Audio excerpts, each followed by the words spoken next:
Welcome, everybody, to another episode of Unresolved Textual Tension. Today, it is just myself and William. William, say hello. I'm rugged. I'm handsome. I'm here to rage against the dying of the light. And by light, I mean quality and fiction. Which is a very apt description in this book that we are doing, which is, what, William? Some Desperate Glory by Emily Tesh, I believe. And this is a book that was picked by our book club. And I knew going in that this wasn't going to be good. But I got convinced to put it on there because democracy. And we'll pause right there for 5 seconds. For five measly seconds. Here we go. Really quick in 5 seconds. I disagree with William. Continue. Yeah. So Katie, this is one of those times when Katie is wrong. And, again, because this was a book club pick, they picked it in a poll. By the way, you can get access to that by joining our Discord. And, by going to our book club tier. But anyway, democracy doesn't make the best decisions, as I think we all learned in 2024.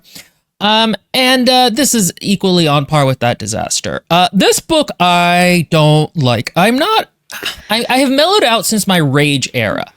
I don't do A Million to One or Age of Achilles or ACOTAR Rage anymore. That's true. To be completely frank, I've never seen Will as angry as he was at Song of Achilles. He was genuinely very angry, and I don't know of many instances before or since then where he's been so angry.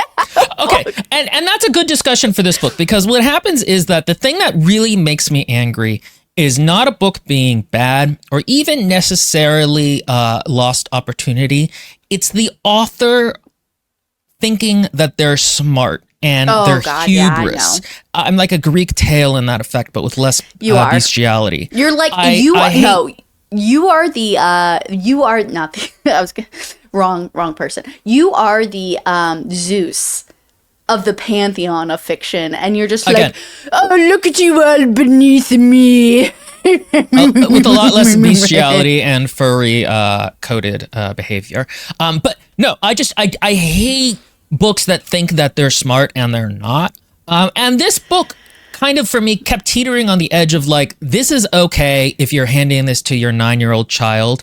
And, oh, wow, the author really thinks they know what they're talking about. And then I learned at the end that this won a Hugo. So my rage has been kindling, and I think it may spark up more as the discussion goes on. I think it probably earned that Hugo. Not that I would have to literally look at the qualifications for winning that award for me to be like, oh, yeah, that matches all my feelings on it. Vote.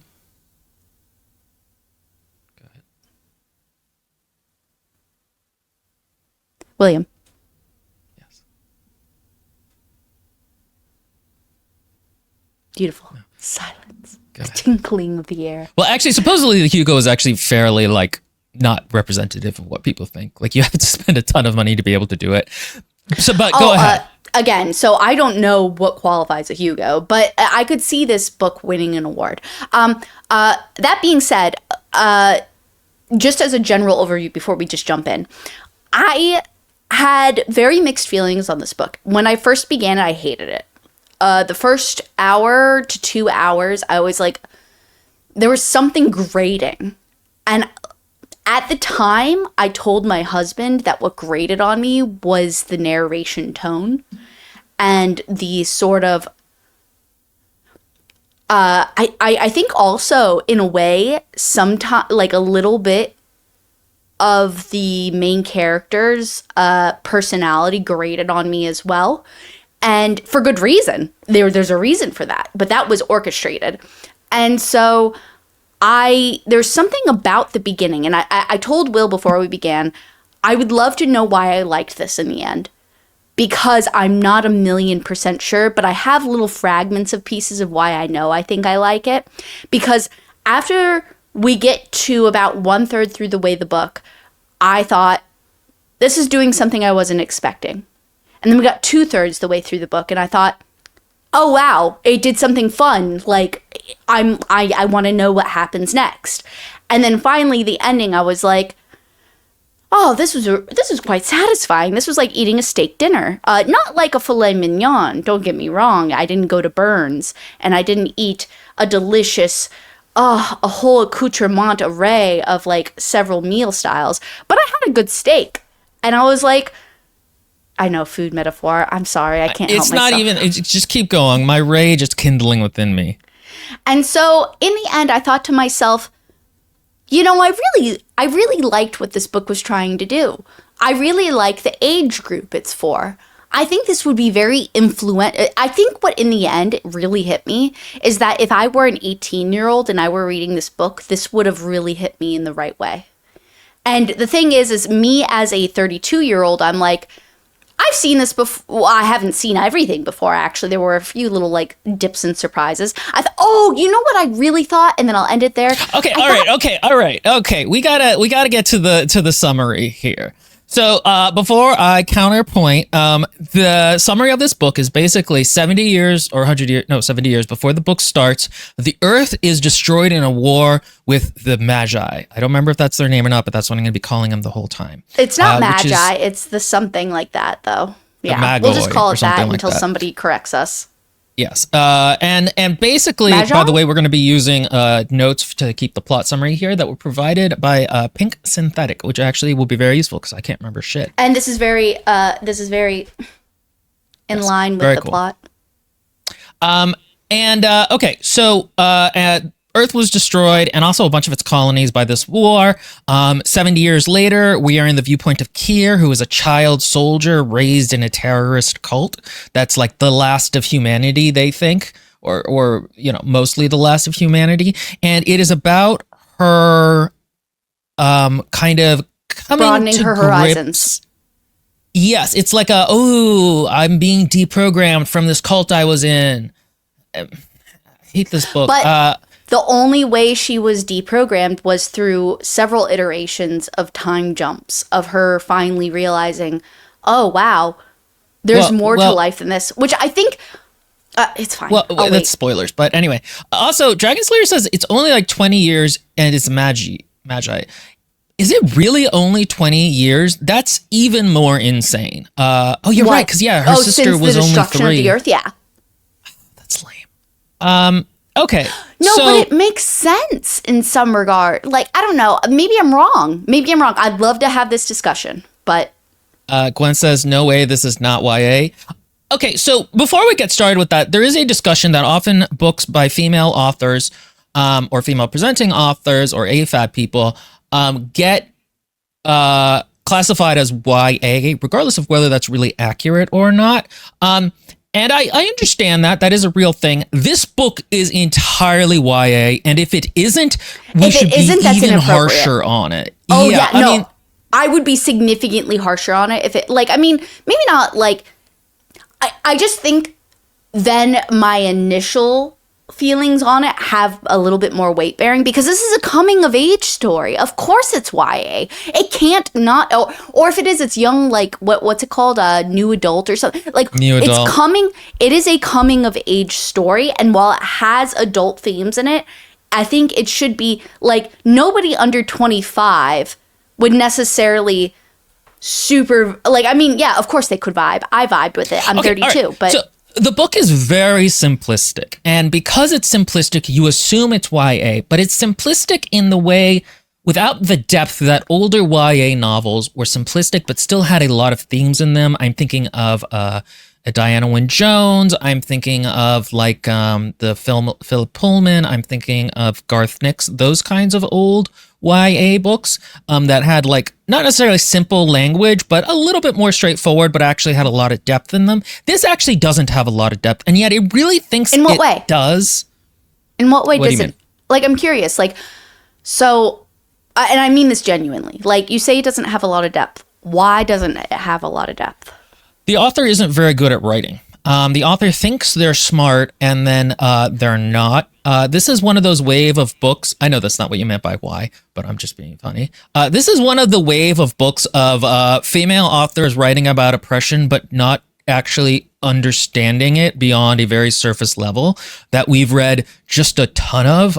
And it's very frustrating. I don't know why they're so bad at understanding these things. There's an incuriosity to the book. Basically, the reason I say it's not actually that deep is because it doesn't really go into the so like the cult that the main character is from is coded as very kind of like fascist, but there's not actually a ton of fascist thought in this. There's no, for example, I mean, I know degeneracy, that, or there's the character doesn't think in a very persuasively fascist way. They mostly seem to have been fascist because they were dumb, which is a bad decision. Would you say that that's a lack of political knowledge that they have not employed in the novel? I mean, again, I think a lot of these people want to write. They're fired up, and they're fired up about a righteous cause. I am not one of these people that's like, she had small titties in the video game, so we're being either transing the kids. Like, I'm not one of those people who's like the war on woke. I am very socialist. I am very leftist. But a lot of times, these people, even though they're coming from the right place, don't have a lot of knowledge about what they're writing, like the ideologies at play.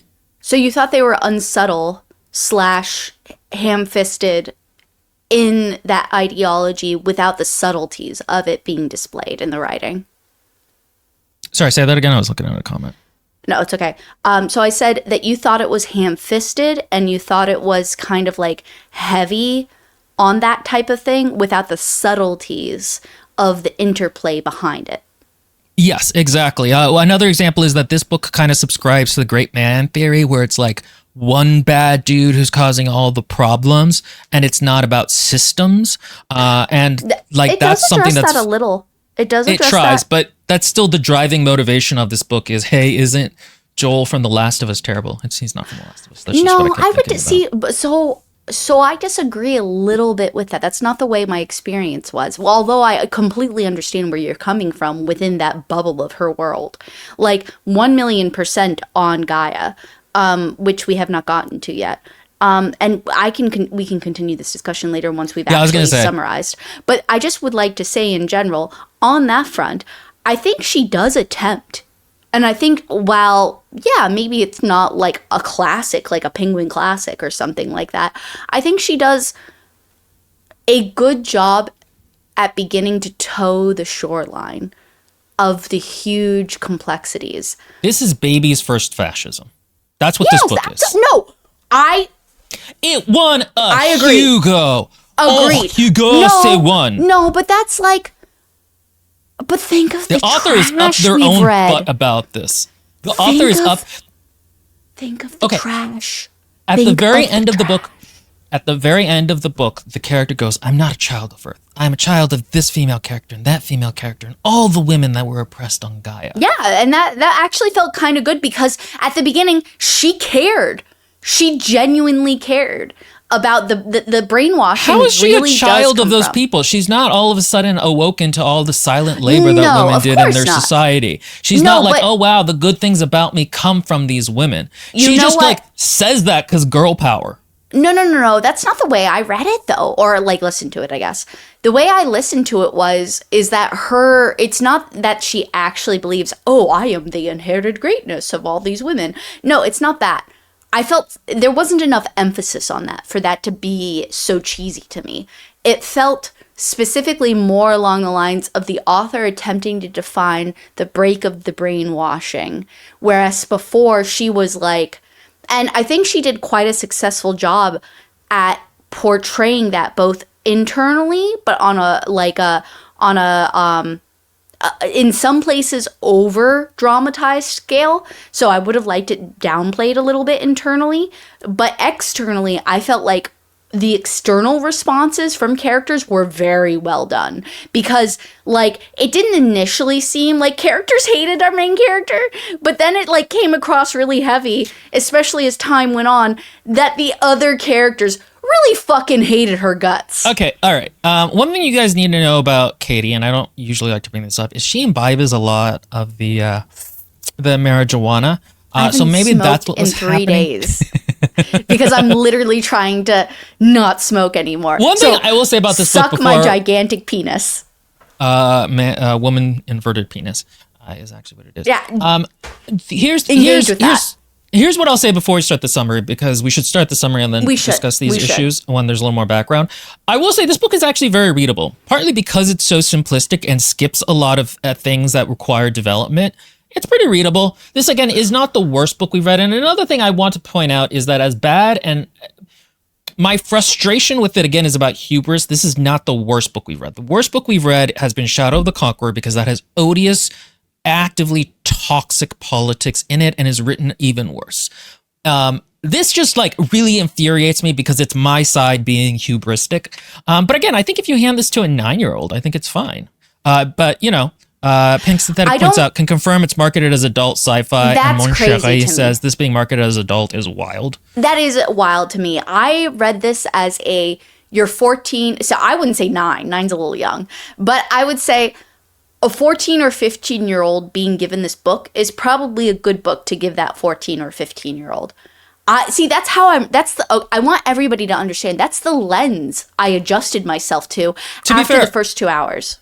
I was tested at 12 and had a college grade reading level at that point. Yeah, so exactly. So the point is I could genuinely see my students at like their eldest age at 8th grade, like going into 14, at the eldest, like they've been held back a few years, 15. But I could see high school students being given this book and it being well, and I don't mean like, oh, it's sophisticated. I just mean well influential in the way of questioning what is authority, why do you follow authority? And then also, like, not in great ways. There's so many better books. There's so many better books. Somewhere on this bookshelf behind me, I have Baby's First Quantum Physics. And it's like, if we had a book that said, Pooh is deprogrammed from fascism with Rabbit and Piglet, I'd be like, okay, these books are on equal levels in terms of complexity and quality. Okay, let's go ahead and get started. Yes. Before we do, let me just take care of myself for a very quick moment, and then we'll get started. Okay, I will say water besides that. I will say, guys, that no, I'm just going to do some like reads and stuff, some ad reads. I'll be right there. We don't actually have ads. If you've gotten to this point and you're like, oh God, why do they always hate on everything? No, you're only getting suggested those videos because people like us hating on things, but we do not actually only hate books. We're always critical in our analysis, but I am like that of all the books that I love. In the linked cards, I will probably have put a playlist called Yes, We Like Books. It has, I think, 32 books at this point, and our Roasting Books playlist has about 30, so there you go. If you would like us to be positive, go check those out. If you comment, why do you guys only dislike things, you either didn't get to this point, in which case your comment will be deleted, or you're dumb, in which case your comment will also be deleted. And also, while Katie's gone, we have a Patreon. If you have not joined, you should. We have 3 tiers. The first one gets you access to the Discord, which is a pretty cool place. There's a lot of writers there, even though that's not like our main thing. You get to hang out. You get to be cool. There's lots of cool, sexy people, as I always just say. Then we have the book club tier, which is one above it. That's where this one came from. Again, you're contending with democracy. That's not always a great thing. And you get to nominate books. I pick 3 from those nominations. Usually there's about like 15 or 10 to 15 books nominated, and I pick 3 of those. Those go on a poll, and you guys vote on which ones we read.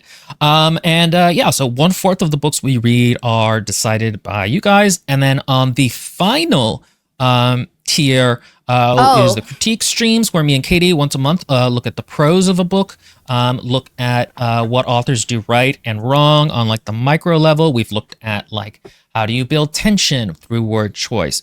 How do you do descriptions that are easily digestible for the reader but still have complexity? How do you do getting into a fascist character's point of view? This author, for example, would have benefited greatly from watching our videos. And if that is not a sales pitch, then I don't know what is. Okay, Katie, we have Kier. She's in terrorist Gaia Station. How does this book go from there?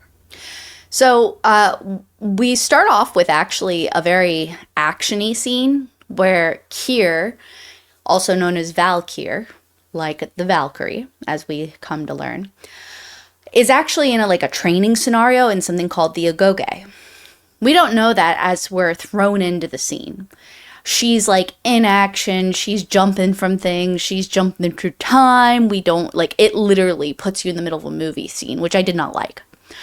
That being said, so she almost wins this scenario where she saves the Earth from what is considered a doomsday scenario, only to fail at the very last moment. She comes out of the scenario. It's all, what she perceives to be as AI, training scenario, all that sci-fi It's the stuff. holodeck. Yeah, exactly. Exactly. Thank you. And I couldn't think of the term. And so she comes out, and there is this gentleman named Joel, specifically Uncle Joel, aka Commander Joel. And he is an older gentleman with a slight limp. And he comes out and he's like, "Oh, you've been working so hard, Kier. How did you do?" And she's like, "I failed." And she weighs it so heavily. And she feels so ashamed. And she's like, "How could my brother, Magnus, do this, but I can't?" And what we're introduced to is the concept of this. Kier is on a place called Gaia. Gaia is a essential outpost on a almost non-livable rock, but it has a lot of deposits, or there were other things near that rock that had deposits of things that could be used to fuel these 4 ships. And there are these 4 ships called dreadnoughts, and they all have different names, and they've all been integrated into this environment. And in this environment, what we have is basically the dregs of what is considered human society, true Terrans, children of Earth, as you will hear many times. And these children of Earth, you very, very, very quickly learn are, I don't want to say brainwashed, because it doesn't come across that way initially. Militarized. How about that? I think the author thinks they're brainwashed, but this doesn't, and the book frames it as though they are brainwashed, but this doesn't comport with what we find out later. There was a meme that went around Tumblr a few years ago called, or was referred to as "Humans are Space Orcs," which is basically that, wouldn't it be funny if every other species was less brutish and strong and physically adept than us, and less violent, and what it would be like from their perspective if we were the orcs of the universe. And I find those really funny. I really like those. I'm a very fuck yeah humanity. This book tries to do that and then just falls flat on its face and breaks its nose and all its teeth go clinking away. I would disagree with that dramatic as a statement. I would say, yeah, it doesn't highlight that. Although it does try to. It's not as interesting as a lot of the ideas in that book are, or not that book, but those posts have, and we'll talk about that as we go. But that's kind of the idea, is that humans were unusually kind of scary to all the other alien species, and that's, and they were viewed as very militaristic, and it's okay, how much of that is true, how much of that is not? This is one of the places that the book really falls down, is that it's mentioned that the humans know that they're larger and stronger than other people, but this is not aforementioned enough in the minds of the characters in terms of fascist thought. Fascist thought has a very strong biological determinism element, and it has a strong binary between the true vitality and of stoicism and the degeneracy of women and gays and culture and softness, and that's never played on by the characters. Go ahead. You know what I think would have improved that dichotomy is actual alien interaction. We barely get that. Gwen actually just said that. Yeah, Yiso is the only actual alien character in the book. Yeah, exactly. Oh my God, Gwen, you and I are thinking so hard the to same show thing. the human strong. Well, what happens is I've been told I have to click on the comments more so that we get more subscribers. Go ahead. But yeah, so one of the things is you mostly get human interacting with human, not human with alien, and I think that is a weakness. I would agree. But that being said, story-wise, so you know that Kier is on this small place where they're conserving resources. There are food rations. there's an area that produces food, but like it's all like, it very much seems like survival after, like, which is why I said the timeline makes sense to me, but it feels like survival, just bare survival after a gigantic culling of some sort. And there's which it is. And so we have, like, there's everybody's goal on this space station or whatever is to become militants. And if you're not strong, fast, and big and perfect enough, then you basically get put into lesser roles. But that's not really explored a lot, which I thought that definitely could have been a strength. That is not, I mean, it's explored, but it's not explored uniquely, I guess. If you ever read Ender's Game and was like, Yeah. what if this was lamer Yeah. and written by a less talented but also less odious writer? That's the first part of this book. It's just not as good. It's not very good at portraying. That's a great comparison, these- though. Ender's Game, yeah. That's the vibe it gives, and that's exactly what I was thinking of, actually, when I was listening to the story and everything. And so, anyway, you get that Kier is the self-imposed charge of a group called the Sparrows, and there are groups of youths called the Coyotes, the Sparrows, the Blackbirds, whatever. And I did By not the way, like that. Coyotes are the lamest. Never pick that as the name for your elite squad. Coyotes, what are we? Like, should there also be the jellyfish? Like, no. Yeah, exactly. The wolves, the Wolverines, or something like that. But the point is yeah. So you get like a lot of like, so there's teams that seem to be established in the youths. Then there's a place called the Nursery, which is Handmaid's Tale to the upteenth degree. Yeah, I know. I thought, so I have an alternative plot line for this book that I thought would be better. So the thing about it is that the little teams or whatever are divided by gender. So the one that Kira's part of is called the Sparrows, and there's like 4 other girls in there, one of which is called Cleo. She's her main rival. Later on, the book will act like there's some kind of nakama, and they're not. It's basically one of the big problems that this book, or people have problems with it, is that Kira starts off as not a very good person. I actually felt like she should have been much worse. She's fine. She's not the worst. Everyone's like, oh my God, she kept rules. And it's like, we only ever see her bully people like once. Like, she's like bullies some kids. I felt like it was enough. She was a piece of shit, honestly, in my view. Like, and maybe that's the difference between somebody like Will has his own personality. I'm very like, I can be hurt by the wrong sneeze. And so, like what I mean is as if I'm not also hypersensitive to everything. No. I'm not. That's why I said Will's his own person. I didn't want to say you, but like, yeah. In my view, she was horrible. There is this one scene, like, and we don't need that many scenes of it to make it an established fact. There's this one scene where she makes a little girl drink water, dirty water from the floor. And it's at the beginning, and I'm like, oh my God, this is our main character? And I was like, we'll see what happens, man. And I just thought the character okay, I just had an elucidation. Number one for why I think this novel is successful. The character has growth. And it's massive growth.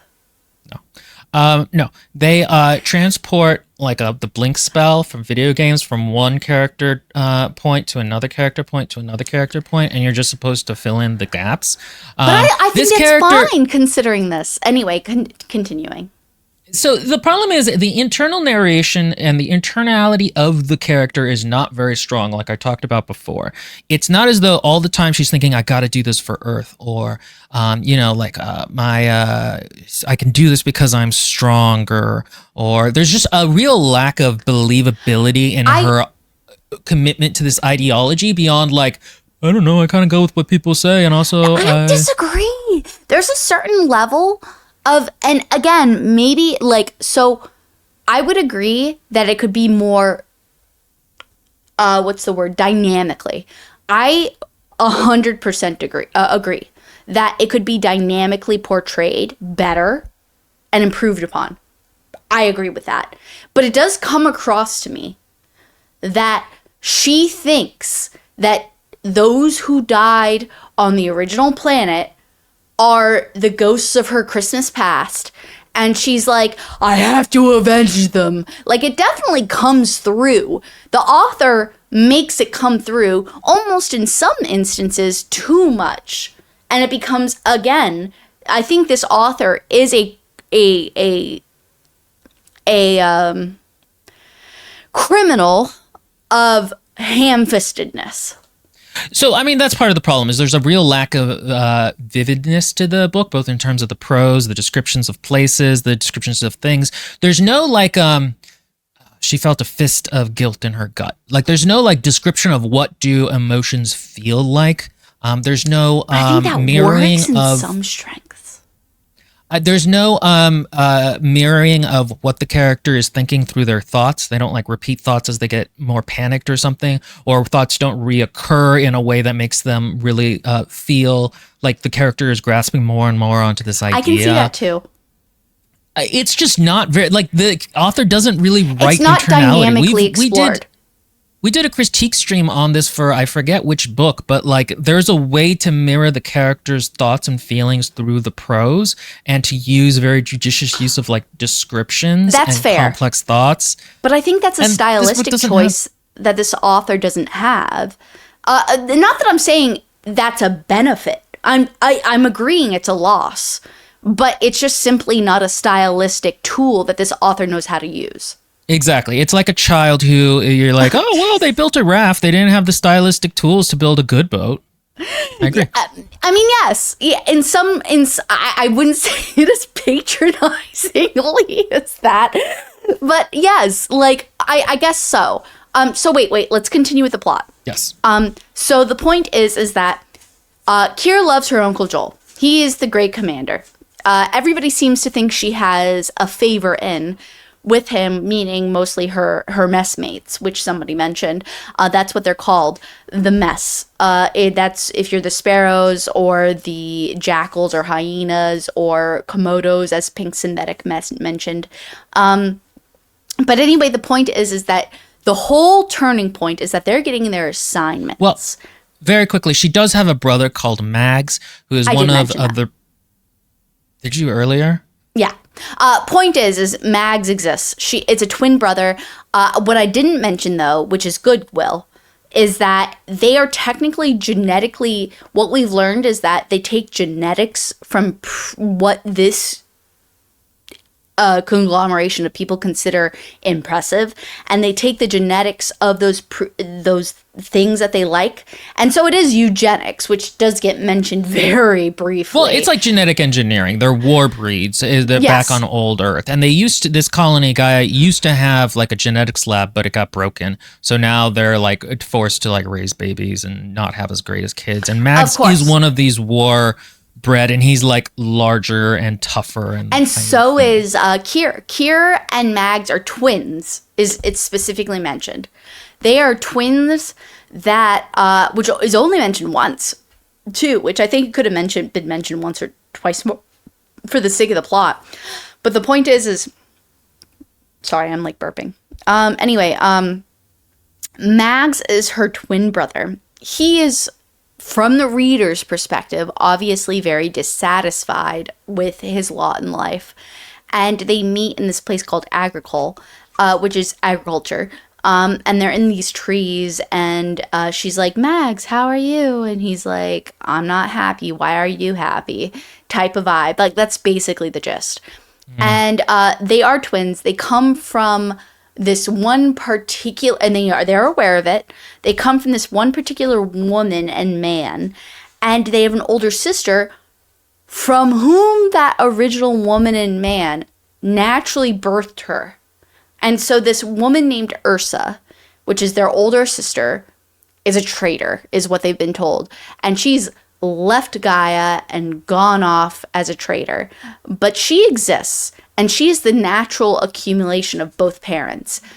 But Magnus, and Valkyrie, Kier are scientifically created.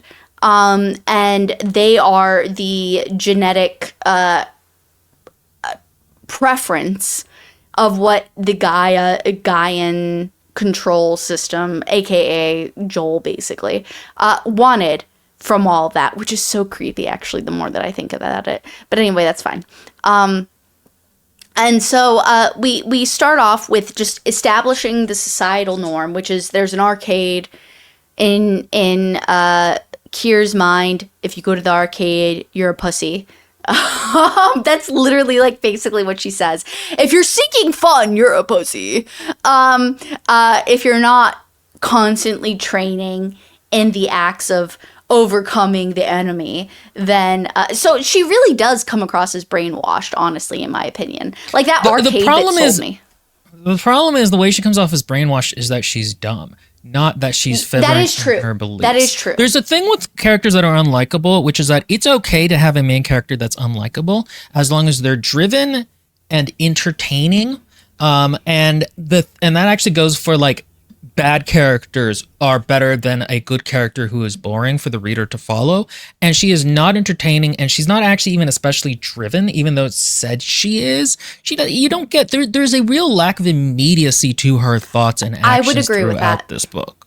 I would agree with that fully. The other thing that is mentioned is what Katie was going to say before we went into Mags, is that they're all about to come into assignment where they get picked into their house. Yes. And there's the one she wants is like the fighty one. What she Basically. and right. And then there's also going to be one called Nursery, which is where women go to be broodmares, which we'll talk about in a moment. And she has really no thoughts on that besides like, oh, it seems like it'd be fun for people there because they get to have a lot of sex and chill out a lot. But, you know, it's not for me. And so slowly each of her crewmates is getting their assignments. Assigned. Yeah. And basically what happens is each time they leave, they tell Kier how much they didn't like her. And this is an element, we'll talk about it in a second. But anyway, one of the things that does is her and Cleo are the only last two left. And they know one of them is going to get picked for Nursery because one of each crew mess will be picked. Two. Yes. Two. And one of them already got picked. Was already picked, yeah. Yeah. Who is like the weaker one that Kier kind of looks down on. And her and Cleo at one point does not look down on her from the beginning. She looks at her like a protected little egg. So I was like, oh, she's gay for her. And she was the whole time. So if you didn't pick up on that, that's on you, bro. I thought that the book was just being very lame, which it is throughout.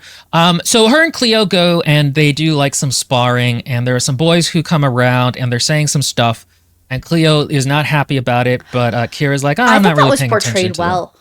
This is the only time it's portrayed well. So what happens is that, here's what happens with how the fascism, and I'm using fascism as kind of a shorthand for radicalized people, because really this is not a fascist, it's really more like a terrorist group, which we'll get into. Yeah, for sure. But basically, the way that the author decided Kier should go through and be a fascist at the beginning is that she's too dumb to pick up on things. She doesn't. One of the characters says, like, I wish I was you and I could not hear certain things. And this is the only time that we see something on page happening that we understand, but she is blocking out.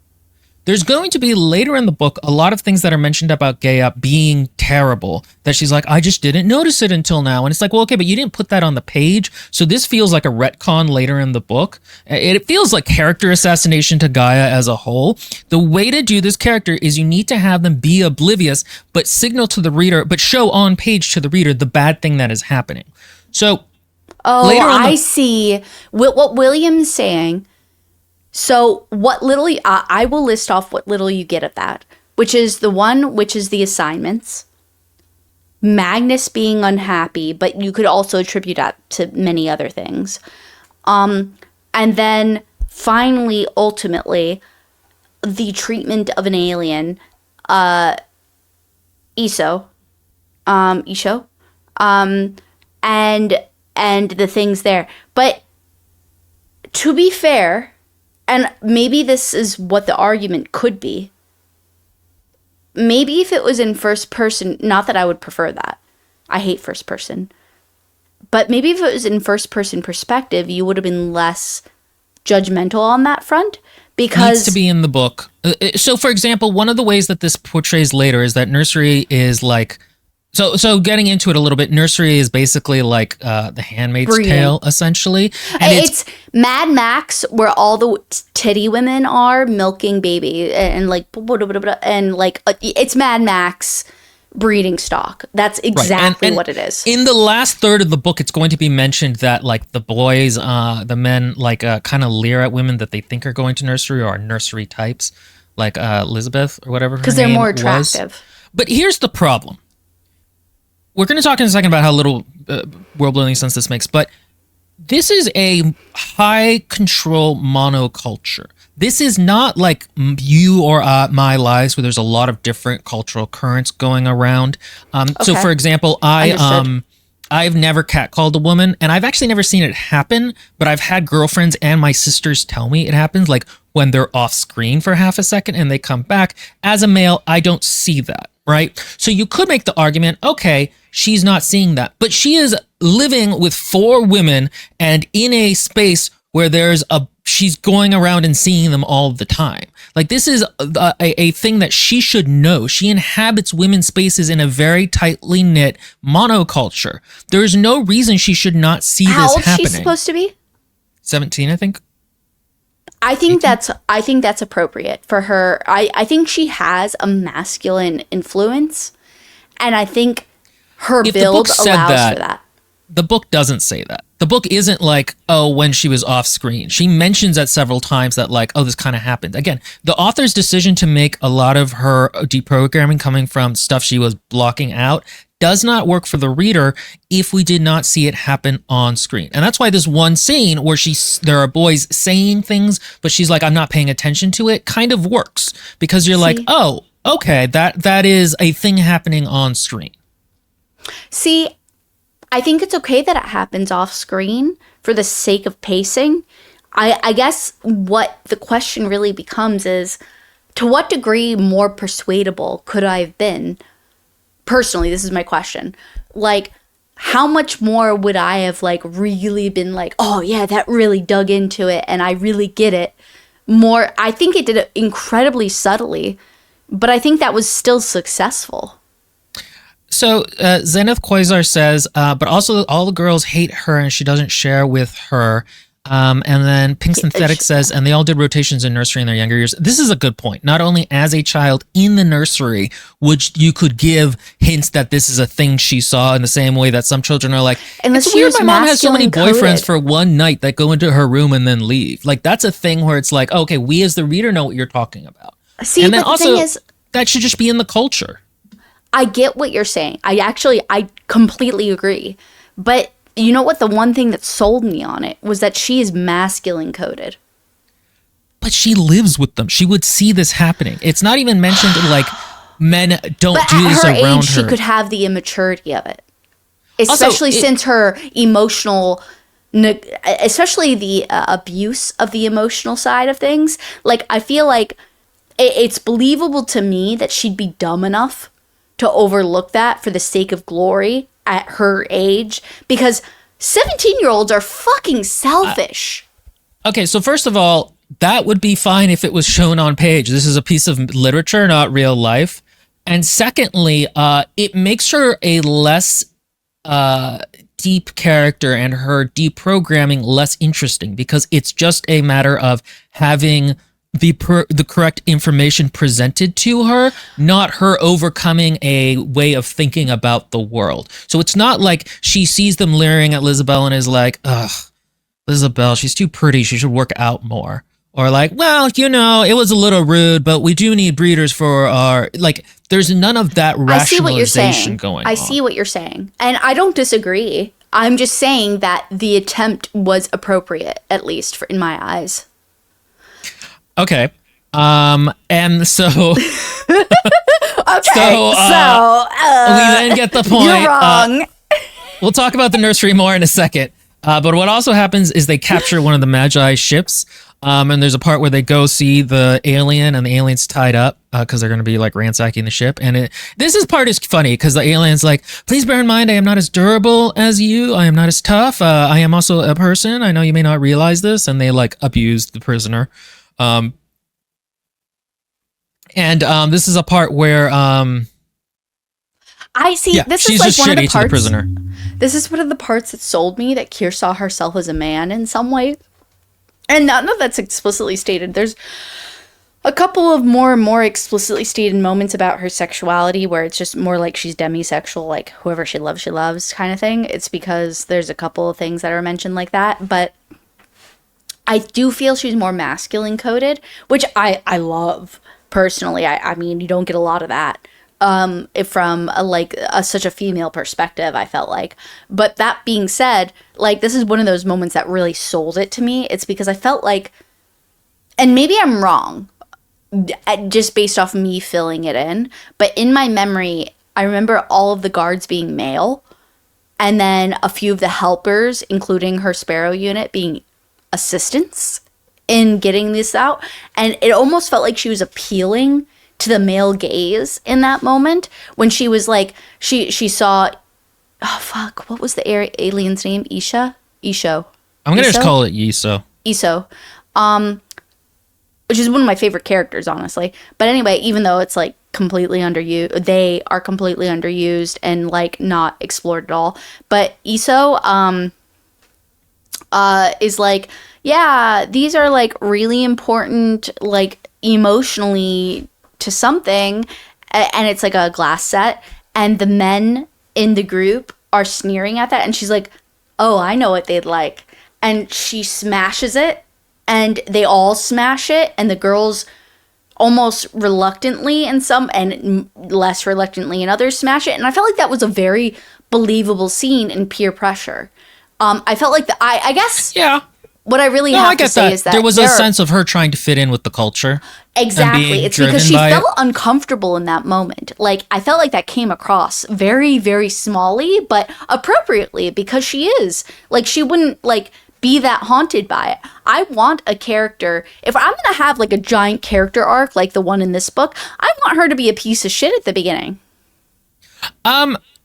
I don't necessarily disagree, but again, I think she needs to be more of a piece of shit in her mind about how she thinks. Like, Fair enough. Fair enough. You know, one of the ways, well, we'll get into that a little bit more. But anyway, so yeah, they have this ship. They kind of are shitty to it. And then, like, the next big thing that happens is that she gets picked for Nursery. Bow, bow, bow. And, like, all of a sudden she's like, oh, no, this has to be a mistake. I don't want to go do this. The book, I think, could have focused a little bit more on how she wanted to win glory. I fucking agree. That this is the one place where I don't know how I feel fully on the total project of the book. But when this started happening, I thought, oh, she's going to get pregnant. She's going to get forcefully pregnant. That's why we got the warning, because you get a warning at the beginning of the book where it's like, there's going to be forced sex and stuff like that. And I hate those warnings. It's because, like, it's literature, guys. But at the same time, I get it for those who have had trauma. That's appropriate and also very kind-hearted. But that being said, when I get that, I kind of feel like it's a gimmick more often than not. I don't know why. I feel like it's almost like a lure where it's like, oh, you want some dark stuff? Here's your dark stuff. I feel like on the whole, it's a good place to move society, but I also feel like it's a little cringe. And those two feelings live in me. We're on the same wavelength, I think. It's but just, it's one of these things where I'm like, I'm sure it's good that in the future people will do this, but like... Right now, it feels very much like a gimmick. But that being said, you know, like when that happened, I was like, oh, we're gonna get a Handmaid's Tale type of thing. And I was like, oh my god, this character who's been so orcish in nature so far is going to be forced to procreate, and she is going to be sexually harassed, and she is what a wonder. I mean, it's awful. Don't get me wrong, it's not wonderful, but what a powerful arc. Yes, powerful. What a powerful. And that didn't happen. And that angered me a little bit. Like, I mean, don't get me wrong, I'm glad I didn't have to sit through that, but at the same time, I was a little angered that Well, it doesn't commit That to the bit. exploration. What? It doesn't commit to the bit. Part of it is it Yeah. dangles this punishment, but it only dangles it as like, ooh. Okay, so if it had committed to it where that's happening, then you'd be like, this, I understand why this element is in the book. But as just having it as like oh, this kind of sucks, but also it's this horrific idea. A lot of people who read the book were like, this is awful. I didn't really want to read about this. And part of the problem with this is that the book, it makes no sense from a world building perspective that the nursery exists. So let's talk about for a minute how technology works in sci-fi, because often it's treated like Magic? so. Well, okay. So here's the thing: why in the real world, a lot of times technology, it seems very arbitrary as to why it works and why it doesn't. If you were writing a book in the 90s, you would be like, yeah, and by 2025, they would have batteries that could last days. And it's like, if you're writing sci-fi, that makes sense. But in the real world, there's like a lot of really arbitrary things that don't make sense. So when you're writing sci-fi, it's like, well, why can they do this and not that? So I am conceptually okay with sci-fi being like, we can go through space, but we can't do genetic engineering, for example, even though they can. But I'm like, okay, if you're going to say something with it, this is a story and it kind of needs to make sense within the context of the world. And the problem is that she does not say it, and also culturally, it just doesn't make sense for what we are given. So, for example, why do you train like Male a and woman females? for 17 years to be a badass warrior and then is like, oh, but actually she's going to be a broodmare this whole time? That's a ton that of makes wasted sense. resources. That makes sense. Yes. And it's like, okay, why did we? That's a ton of wasted resources. Maybe it it's also for the creates a sake- culture. Go ahead. So this is what I'm thinking of from a gardener's perspective. You don't know how good stock is until it grows. And so once something grows, you're like, oh, I want to genetically take from this piece and this other strong piece in order to create an even stronger piece. And so the only way you know that is by it growing first, which then you could argue, have they perfected that over the years? Like, do they not have AI or something that can already pre-disposition that? It's actually mentioned that, like, It is. her brother going off was why she did this, because they knew she was a good stock because she was from that family and those genes. And it's like, why can't they just predict this? It's, like, I'm a fan of Warhammer. Warhammer has a lot of things that technologically they should be able to do and they don't, but that's because it's kind of trying to say something in certain times, and also because chainswords are cool. So it doesn't make sense. For this to make sense, you would need to have a culture that's much more gendered and much more biologically determinative, which this book isn't really. Their culture is like a little bit where it's constantly mentioned that, like, oh, men are stronger, but like whatever, it's kind of mentioned at times, but not a ton. It's not like they're like, well, women are for breeding, and that's kind of what they're for. Yeah, that's not the way it's set up at all, but I will agree with Will on this front. That felt like what did you call it? What's the term? When you realize something later on in a storyline, Retcon? you make retcon. That did feel incredibly retconned as the story progressed about the whole females are lesser than males. That did not really come fully across at the beginning. And so part of me is like, is that Kier's perspective that we're given, and is that skillfully portrayed, and that's why it becomes that way? But I would not fully agree with that, because there's not enough structure in the beginning part of the story to support that kind of concept. There's not enough focus on the right pieces for it to really feel that. So I would agree with that, yes. Yeah, and that's kind of, it just doesn't make a ton of sense. The culture should be different if that is what we're going to believe. It's not even also like this is a toxically masculine cult where nursery is used as a lure to keep men happy, like comfort. Yeah, that's never explored, everyone. Like, right, exactly. Which like it should be, honestly. Again, it should be a significantly larger part of it. It also doesn't make sense that this is like a kind of disgraceful thing. Like in ancient Sparta, an extremely fascist society, the the women had like a very like, we are tough too, like come back on your But shield, in a woman come back with your tough shield way. or on it. Yeah. I mean, again, it's a fantastically fascist society, but it's not even treated like that. Like, again, why do they train all these women and then they're like, okay, but actually that was a bunch of wasted resources? It's kind of treated like, I agree well, with they that. have to Now treat, that you've pointed that out. yeah, it's treated. I think it's mentioned at one point that like, well, they have to be able to train their children, but like that's what you have teachers for. No, but that's that not a good doesn't use even of work. resources. No, that doesn't work anyway. It doesn't matter. It's because if you remember from the narration, it's told to us through exposition that mothers and children don't interact with one another, and that they move on to a different set of teachers. So it doesn't matter, actually. Yeah, it's just kind of, and the problem is that the book will not, because this makes so little sense in a world building sense, the book will not use the nursery to tell its themes, and it will, and that's why Katie's idea that she actually goes into the nursery makes more sense, because then it would actually be exploring the nursery, and right now the nursery is just like a cudgel. I hate to say it, and I apologize to those who it might frustrate or upset. I don't know that I wish this narratively, and that how it would have completely it would have affected the story so much that I'm not sure where it would have went from her, the author's perspective, or her, the author's perspective. But what if Kier had gotten pregnant? What would have happened then?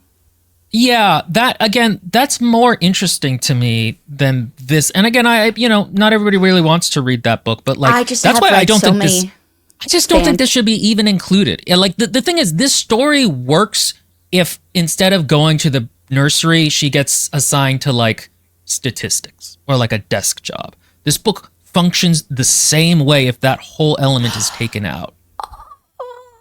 The function of the book, it's kind of like how a MacGuffin is like, could just be replaced with anything. We recently read The Listeners, where the autistic character could be replaced with a football and the book would be the same. You're not exploring a thing if it can just be taken out. So you do need to continue in the the story. But this is one of the big things that. About it. But yes. No, but we haven't really quite gotten that yet. So that being said, and before we continue real quick, I read, it's funny, Gwen said this, I think I started to say it, but there are several fan fictions I read of forceful pregnancy, obviously for very obvious reasons. It's kinks for many people. But the point being is, despite the kinks, I think there are some very fascinating, truly, like with some, not all, most are just like, but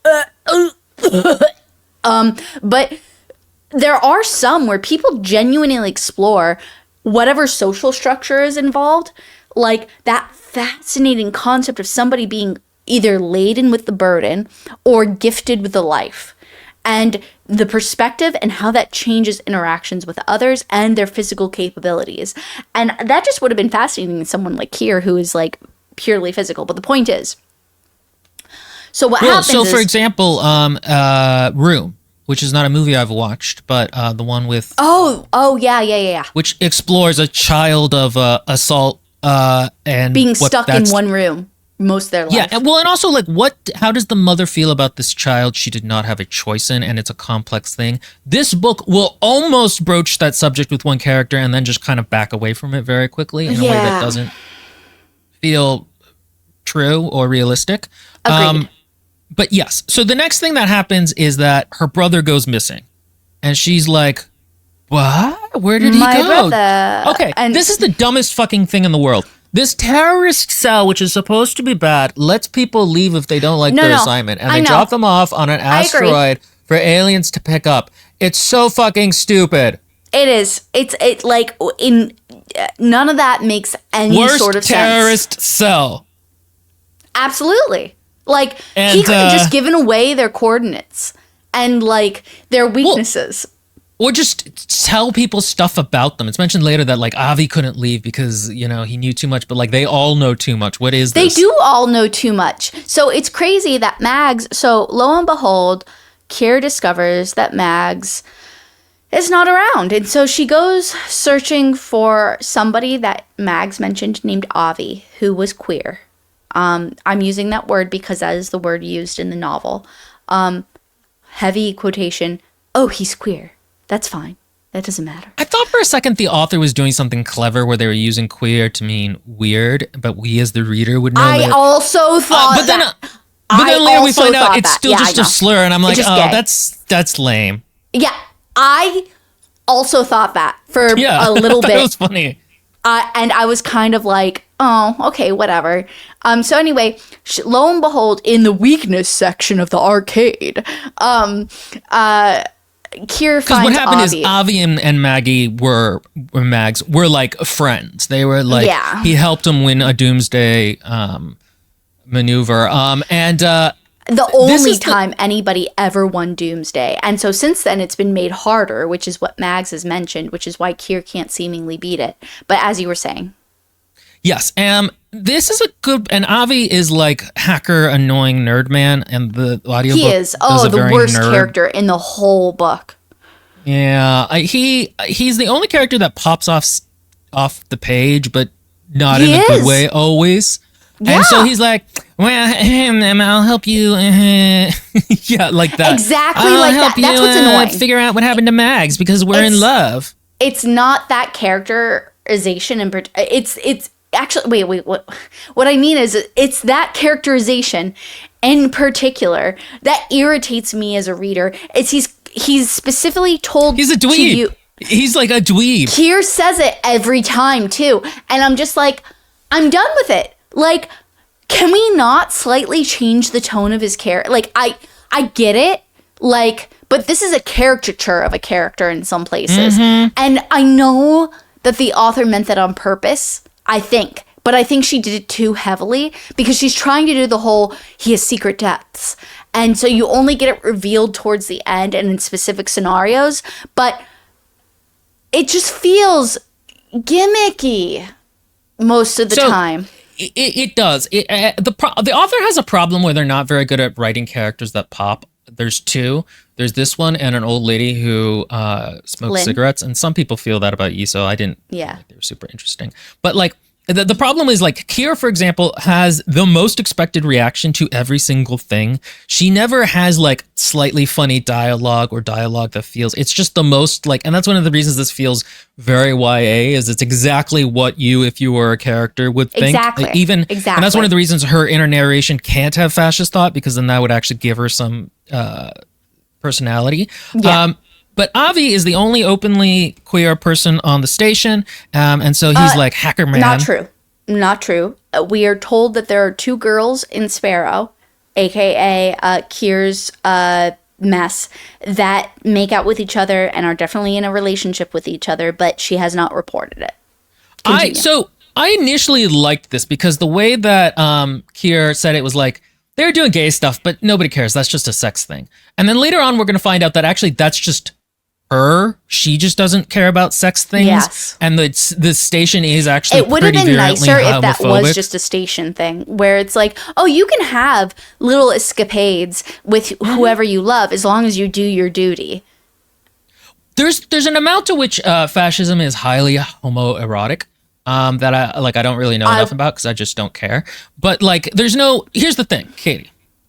Why, Yes. from a narrative perspective, Yes. are the Gaians homophobic? Because they're evil, dude. Like, they're evils. They're evil bad guys. Of course they don't like gayness.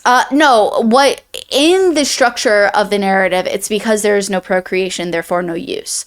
That is not explained. That is not highlighted. That is not produced in the philosophy behind what is obsessed with in the novel. So that doesn't come across as genuine at all. To be honest, it would make a lot more sense if they, during childhood, like the Spartans, encouraged homosexual behavior, because then you aren't having children out of Exactly. the genetic amount. You would be like, this builds strength, it builds bonds. William, it I was about to call you my husband's name because I am just so used to being like, I agree. Like, oh God, that sounds Katie is really... Katie is a trad wife.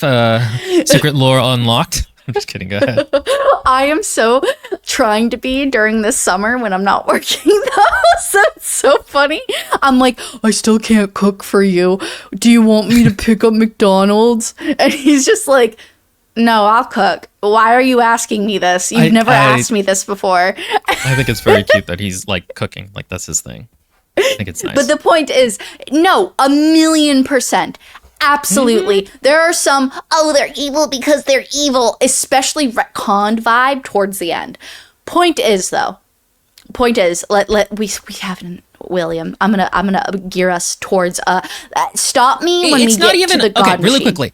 It's not even the way that like the most homophobic Republicans are all closeted very clearly. It's not one of those things where Keir feels a deep sense of like, oh shit, I don't like how I feel about this, so I'm going to overcompensate in the other direction. That is not in here. Like, and it's not even like a degeneracy theme, which is very big in fascism, where they don't like women and gays. Like, it could be an element, and it isn't. It's really weird. It's literally like the author is just like, oh, that's just part of it, and but only a part of it that we're not going to focus on, even though that's the majority part of why we hate it. Yes, I get that, actually. That is fair. I do agree with William that this is not a focus, even though potentially it should be. But that being said, let me just hammer fist through a good portion of the plot real quick. I'm going to summarize. If you want to read it, go read it. Point is, though, is that she's like, Mags is missing. Avi's like, yeah, so he was sent on a mission to go to this place called Chrysanthemum, which is another human respite zone, where there's like human refugees and like basically the only human populace. And that is where her older sister Ursa lives. And so she thinks that he, based off of the data that they were given, that he was sent there on strike team. Strike team is supposed to be not a real thing, but apparently it is real. And it's where they send them away to go do things to die, which is dumb because undercover terrorism. Yes, and which is dumb because apparently Mags is like the best of the best of the best of the best. And so, but he's queer, quote, quote, I'm using that because that's how they describe him. And so that compared with his like emotional well-being, he's like not like stable. I'm going to stop right there. I'm not even going to get into it. Point is, she's like, oh, I have to go rescue him. Like, she specifically doesn't think, which I thought was on purpose. So I think it came across clearly. We can argue about that later. Point is, though, is that she's like, oh, that's why I have to run away, to rescue my brother. And so she grabs Alien. Okay. Very quickly, here's another problem with the nursery. It is not needed for the motivation. It is not what I thought what was going to happen is she was like, you know what? I got to grab this alien ship and go kill the deep mind we're going to figure out. And that's why it's named Some Desperate Glory, because she's like, if I can prove myself, they won't put me in nursery. But that's not really 100% correct. Yeah, like that would make so much sense and would be such a more active character thing than like, well, my brother, I got to go. I do agree. It felt very wishy-washy. I will There's agree no point with that. to her brother as a character, but let's go ahead and keep going. Also agreed. That being said, though, God, that's heavily agreed upon. That was one of my biggest critiques. Anyway, that being said, so what she does is she's like, okay, I'm going to get Avi and Iso, and we are going to run off and go rescue my brother from doing a suicide mission, because Strike Team is known as a suicide mission, and all he's supposed to do is kill a whole bunch of humans as a distraction, which doesn't even make sense to begin with, but we will ignore that. Point is, a lot of things don't make sense. I will admit, I'm sorry, I'm getting slowed down for a brief moment. I did get entranced with this book the first time I fell in love with this book, because there are scenes where I fall in love with this book. The whole thing I'm not in love with, but there are scenes, and the very first scene I ever fell in love with was when she was jumping from rock to rock to rock and then did the time loop jump because she's used to it in the Agoge. And so what happens, to explain very quickly, is that they have these things called like jump hooks or something like that, where they basically phase in and out of existence to short places. And to get through the middle of the station, that's what she has to do. And she's really elated afterwards, like, I did it. And that is the part where I was like, we need more of that. You can tell she's an adrenaline junkie. She's an adrenaline junkie. She should be, in that moment, she should be like, fuck yeah, this is why I can't be in nursery. I'm meant for war. I am meant to do these things. I just need to prove them I wanted more of that wrong and so much. Mm-hmm. The best part of this book was any time that Keir was in the midst of fighting or war. Like, the best of it was that. Not that the author is good at writing, actually, but go ahead. So that being said, anyway, she jumps through the hoops. They get off on a ship with Isho and Avi, and they go to Chrysanthemum. We should say very quickly that Isho is a character who, again, acts kind of, she like looks down on, but even then I didn't feel enough. And Isho, I don't know, some people liked, I didn't care about. You don't need to be Adrian Tchaikovsky or Lindsay Ellis in terms of writing aliens, but could we have something that's not just a rubber forehead Star Trek? My culture is slightly different. 1,000,000% agree. That is another weakness, is that alien species. What alien species? It was a lizard. So funny. It was a lizard with no tail. And that's it. That's all we got, was a lizard with no tail. And this lizard with no tail in particular was actually not a true alien. I mean, they were, but they were actually created by the wisdom, which we have not actually fully explained. Let me very quickly retcon. Well, the thing about it is that this alien is even less distinctive than the Tumblr post I was talking about humans as space orcs. Like, there's so much funny shit if you read those, and this is just like... I thought it would be funny if, like, the alien had a possum instinct when they were in danger, is they just immediately tried to play dead. Like, that would have been funny, you know what I mean? That would have been like, okay, this is why they think humans are super scary. No. So just as a quick retcon for ourselves, the wisdom is what is considered the great bomb, the Hiroshima Nagasaki of the world. It is this great wisdom. It's basically an AI that was created by the Mojotai, Isho's progenitors, and it's just been on so many different planets and run so many different. It's an alternate universe runner, and it's like, I'm gonna pick the best universe so everybody's happy, and that's it. Point is, though, they get off Gaia, they go to Chrysanthemum. We have some culture shock on Kier's part. She meets up with her sister because that is where her brother is supposed to be. She's followed the coordinates, and she finds her sister with her sister's son, which is obviously Commander Joel's son. So it's very quickly put together by you, the reader. Yeah, that her sister Ursa, it was known that she used to work for Joel as an aide de camp, and then she ran away with a hostage, and she's like, oh, okay, I get it now. Joel was a kid and that was the hostage, or Joel had a kid and that was the hostage. Yes. I actually didn't think these scenes were the worst. These were great. These I didn't think were, again, like the worst scenes. I was like, okay, there is a little bit of good here in the way that, like, her sister immediately thinks she's come to be saved, and she immediately thinks her sister is in strike. And I was like, okay, kind of interesting. But this is also why her brother isn't needed in the book, is that her sister could have been a much more interesting character to have along. The decision is also made to have her sister go like, no, he's mine, talking about the son. And I'm not positive why that was in there, because it's not explored anymore of how difficult it is to deal with a child you didn't want. Why does Ursa even exist, really, other than a slight shadow upon Gaia? And that's about it. Also, somebody else said, Gwen. Synthetic? Gwen said, the final confrontation with Cleo before leaving Gaia was also cinema, to be honest. And I agree. That was a great scene. All the action scenes are actually quite well written. No, they're not. There's a lack of kineticism to them. There's a lack of interest. There's a lack of stakes. I mean, yes. That being said, that scene structurally is good. Structurally, I think Cleo leave that scene is, I think, a good scene. Is this the first novel by this author? No, they've written a duology before this. That's it? Yeah. This is pretty great. No, it's not. Bigotry of this won a Hugo. Bigotry of low expectations. This won a Hugo. Let's never forget. Okay. The other problem with this is that, this is the other problem. There is a portion from they escape Gaia to she gets to her sisters that's like a chapter, and in this chapter we get the bonding between her and Isho and Avi. It's mentioned they have scenes together where she's like confuddled by but Iso's you aren't given view. it, and so it feels fake. Yes, correct. That is a problem. Is this book uses jump hooks for its character development. See what I did there? It's a metaphor. The book goes, oh, she was here, yada yada's character development. Now she's here and a little bit less sure of her fascism. You cannot say, though, I have to say, the author, despite that being a fault, which I do agree with, I did think that. I was like, where's the bonding?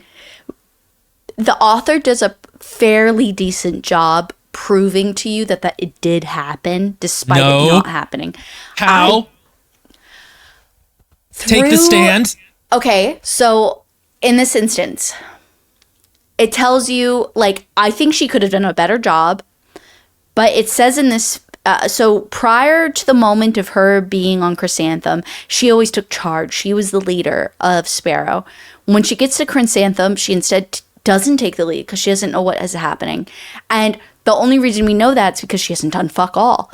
And since she has not done anything, I read that as the author's way of telling us that she was following Avi's like lead, and that therefore Avi was more in control in those moments. And so I read from those moments, I to be fair, I am filling in a lot in from my brain, but yet, no, you're not. I didn't say you were wrong. I just said that. Guys, no. in the chat, did she just say, I think it pays off because of where she ends up? I don't think when she lands, I did say that. Sells. I don't think it sells it. I don't think it sells it the best way ever, but I think it does do an okay job selling it. Her thoughts aren't like, God, it was good to be walking again and doing something, even if it didn't matter what. Avi really put himself out there when they're, oh my God, I forgot. That whole part is so fucking weird. We'll talk about that in a second. That's so gross. Hold on a second. We'll talk about it in a second because I need to still rant. The other thing is, what I meant by yada yada is she yada yada's the bonding with Yiso. Like, that is one of the parts of this book. She does yada yada. You're right. Yeah. Okay, Why stop. aren't these scenes? Stop. They would be good scenes. Stop. Yes. I get it. Do you see I smeared my mascara that I put on for this stream? I get it, but also more importantly, I forgot Avi whores himself out. For no reason. Also, like, they had a ship. They could sell some of the stuff on it. They sold some. But also, no, more importantly, didn't Iso still have connection to the whatever? To the wisdom? So couldn't they have just sold random shit? I really don't. Here's the thing. I don't know how it works. Well, actually, they ran into this or that. But, like, what is the narrative point of having himself whore himself out, as he puts it, for a cell phone? All it made me feel like is that he was more of a, and as I would quote the book, like, he's queer. Like, because it was with other men, not women. So, like, it wasn't just, like, to anyone who would take him. It was like this weird, generic, like, I guess. It almost feels a little homophobic to me. It almost feels a bit like... It does. Men, they're just... The gays are having sex. Like, I don't know exactly what archetype, but it feels a little bit like that. But she passes so quickly over it that I almost forgot that. Yeah, it was a weird moment. It was weird. And so, like, again, we yada yada'd into her and her sister. She sees Mags and is like, yes, we can work together to do this. He's in strike. And then she has a conversation with him where he's like, no, I'm not. I ran away and I'm gay. The point is she goes, Avi gives her his coordinates. She goes, meets, just so happens to meet up with the kid of Joel and Ursa, then gets brought to their apartment, meets Ursa, has a conversation with Ursa. Mags comes back. They're like, oh, we're not on the same page. And he's like, no, I didn't come here for strike. I came here to run the fuck away. And she's like, no, you're a traitor. And only traitors think that way. And the book is trying to do this thing, and I understand, and it's conceptually clever, where Mags has the perfect fighting body, but his mind is not as violent as he's not mentally a good soldier. He wants to be a nurturer. And I get that. It would be an interesting inversion, but it's just Mags is kind of a lame guy who's just moping a lot. You know what would have been nice then? To know that he volunteered for Nursery and that men could volunteer for Nursery. Or parts of Nursery. Why are the only parts of Nursery with the women? Surely, like, so after, like, for example, what I'm comparing this to right now is, it's gonna bother me. What's my sixth graders had to read it. The Giver. I never read The Giver growing up, but I had to read it for my sixth graders. What a harrowing book. Oh my gosh, that's a lot for a 12-year-old to like By the strangle way, down. that if it didn't should have won a Hugo. That's what I mean It when won I lots of say awards. there are YA books that have a simplistic sense about them, but there is a lot of depth both in the prose Giver is and a in the great messages. example. Yes, absolutely. Actually, it's a great example too of a character just being disillusioned by the monoculture they were raised in. Yes. We should do that as a contrast in a critique stream because that's just Actually, that's that a good would be a example really of it. good comparison between like the beginning of this novel to the beginning of The Giver. Because there is a very also The Giver is written on a way lower level. So it's genuinely meant for children. But the thing is, it's also better at writing. Like I remember more vivid similes and. I never homilies. finished it fully with my kids because American education It's so system sad. sucks. I hate the ending. It's so sad. I don't We want to didn't know. finish It's it. one Don't of those tell me about endings it that yet. I write. I like before fanfic. You fanfic the ending. Yeah, but the point that I'm trying to yes. make here is that the nursery in which is a whole thing also in The Giver is that little boys and little girls are both equally allowed to participate. So why aren't the little boys allowed to volunteer time there? Like that doesn't really quite make enough sense, but that would make more sense for why Mags might know he's more of a nurturer than just a killer because he knows the dichotomy between kill and give, I guess. I also would have liked maybe even if like when he does engage in violence, there's an edge of like a trapped animal. Like he's good at it, but he doesn't. He has to kind of do it out of desperation. She almost does that in some desperate places. glory. But, yeah, right. No, she does sort of do that a little bit, but I never got that sense. that being said, though, so they they're on the planet Chrysanthemum. They have that moment, and then once Kier realizes that Mags is on a different level than she is, she leaves and she goes to go find Avi again. He's not there. It's gone. Everything's gone. And so she wanders around and she's like, you know what? No.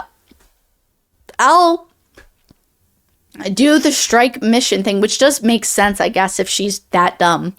But she's just like, yeah, I'm going to go do the I would have strike liked mission. more depth of emotion. This is like a dark moment of the dark journey of what belly of the It whatever moment where she has been disillusioned by the one person she loved. She doesn't know what to do. I would have really liked to see her identity shattered and rebuilt through this act of like, I'm going to was do this expecting that. this one sole last act of some desperate glory. Yes, and I will admit that's what I thought would happen. So in some ways, I do enjoy the negation of my expectation. But that being said, instead what she does is she's like, oh, I'm going to go kill the prince. And so she goes to the wisdom node. Mentioned, I don't think, but the wisdom has a prince that's like their avatar. Yeah, it's like their avatar or whatever. Anyway, And Iso is one. Yes, and they're supposed to come and like install the node on this planet and blah blah blah. It doesn't matter. Point is that it really doesn't matter. But the point is that she goes to this location, a tiger attacks her, and you're like, a tiger? What the? And Mags kills the tiger because he's massive, which was a really good display of like that The war strength, breed. which was cool. Yeah. Yeah, that is cool. I did think that was successful. He does get almost emboweled, whatever. Disemboweled. There we go. But Ari. Am I saying his name wrong? Ari?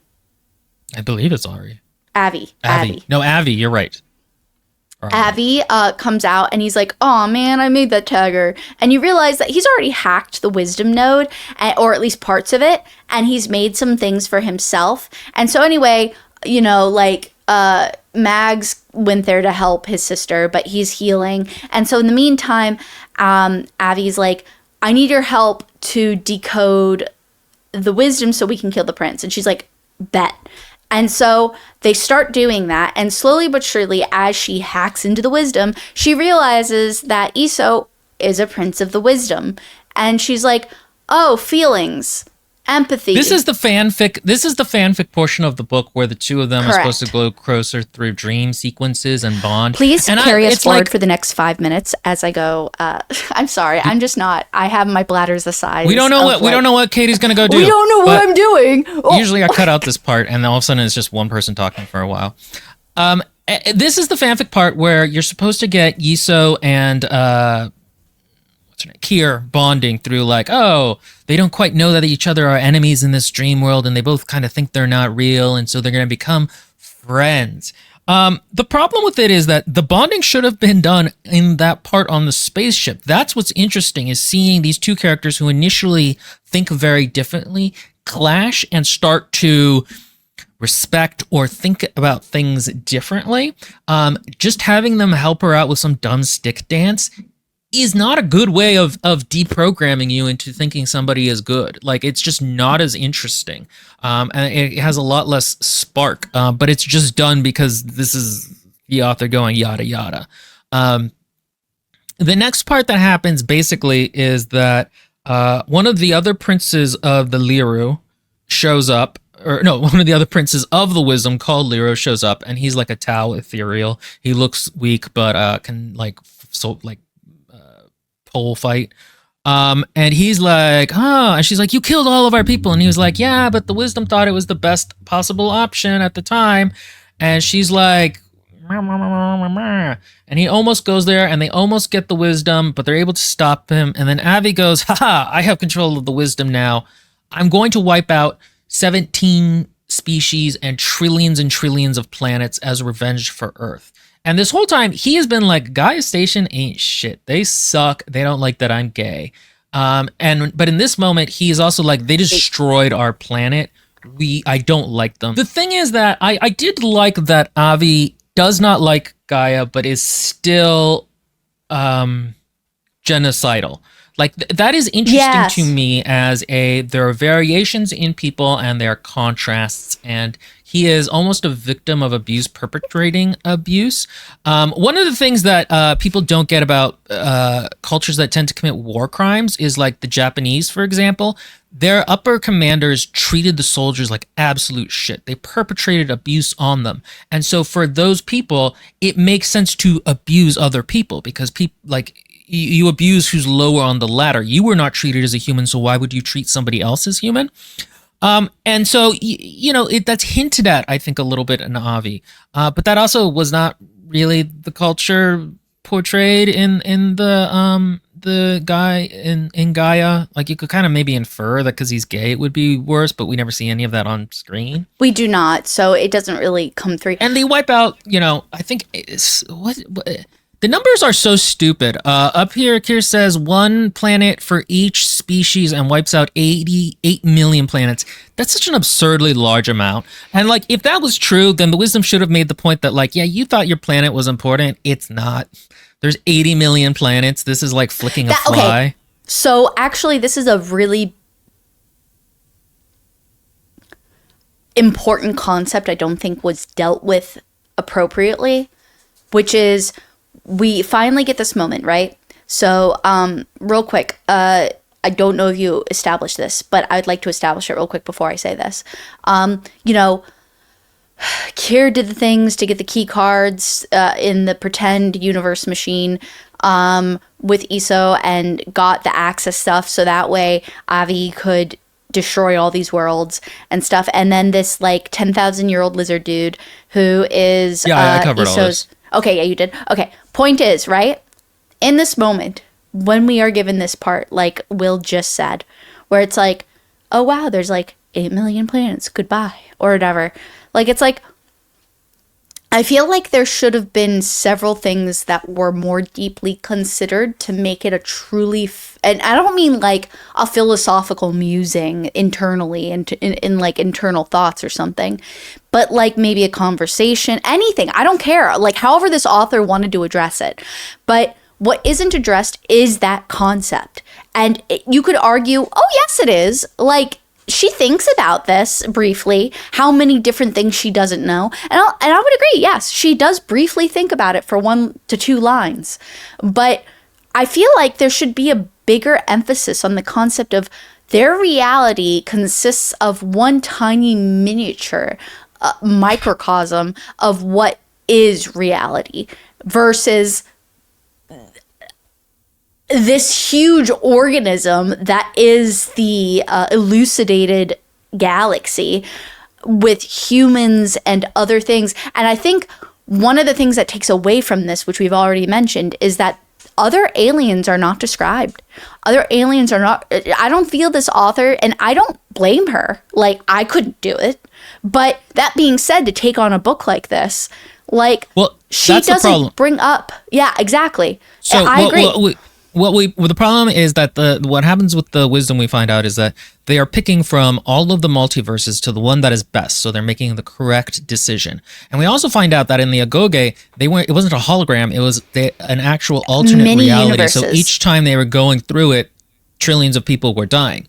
Now, this is why the book is kind of stupid, because it can't decide whether it wants to be hard sci-fi existentialist themes of what is the point of existence when there is so much of it. You know, that one Rick and Morty episode where their whole world dies, and then because of the mantis people, and then they just switch to another world, and it's like, what is actually different if it's the same? What does it really matter if everything is that kind of existentialist multiverse but also bullshit?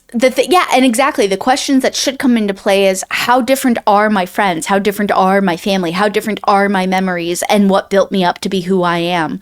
And that's not a thing. That's not, like, I mean, you could argue, people will argue, yes, that is explored in what we're about to cover. I'm not going to address that yet. The problem is that the book, she will not grapple with that. She just is not going to grapple with all that multiverse bullshit. That's a lot of effort. Yeah, honestly. But don't fucking write the book then. And the other way you could do this, though, is you could take it personal. You could take it into a personal direction. Like, there was a movie that I didn't watch, but I heard the premise of, that was like another version of Earth shows up in the sky. And in this version of the world, is that the main three-body characters, problem or whatever? No. And in this version of the world, her brother didn't die in a car accident, so she wants to go see that world, which is very stupid. But it's like, oh, okay, we're taking the idea of the multiverse in a very personal direction. The sci-fi twist is like, how does this play out in your emotional growth? The idea that there could have been other ways things played out, but this is how they played out. Like, you could take it, but the problem is that this book is in between, and it mostly uses the multiverse for plot, and it's I would agree. It's going to waste this multiverse stuff because it doesn't even examine the different ways that, because that's what happens next, is that after they kill all these people, Mags kills Avi and then kills himself, and Kira's like, let's go back in time and fix it. Wait, pause. I think it's important to note for those who are listening, Mags kills himself in front of Avi. Avi is distraught over this, but to Avi's degree, which is not much. And then Kier hugs him to death.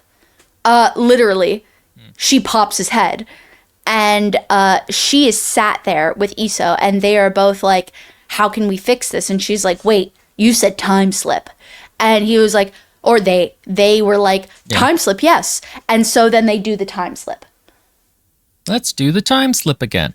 Pink Synthetic says, also, the wisdom exists across all timelines. What is the point in creating a perfect timeline if all the others still exist? This is Loki, but all the multiverses are still happening. I agree. Yes, correct. That is, again, the book does not deal with some of the basic ramifications of having a multiverse you can hop between and all exist simultaneously. Like, there are books that kind of struggle with those kinds of things, but this book does not even... So that's why I'm forgiving of it, I think, in a certain way, and you may all judge me for it, but I think addressing multiverses is a fucking hard game. Yeah. Like, that and time travel are always bad.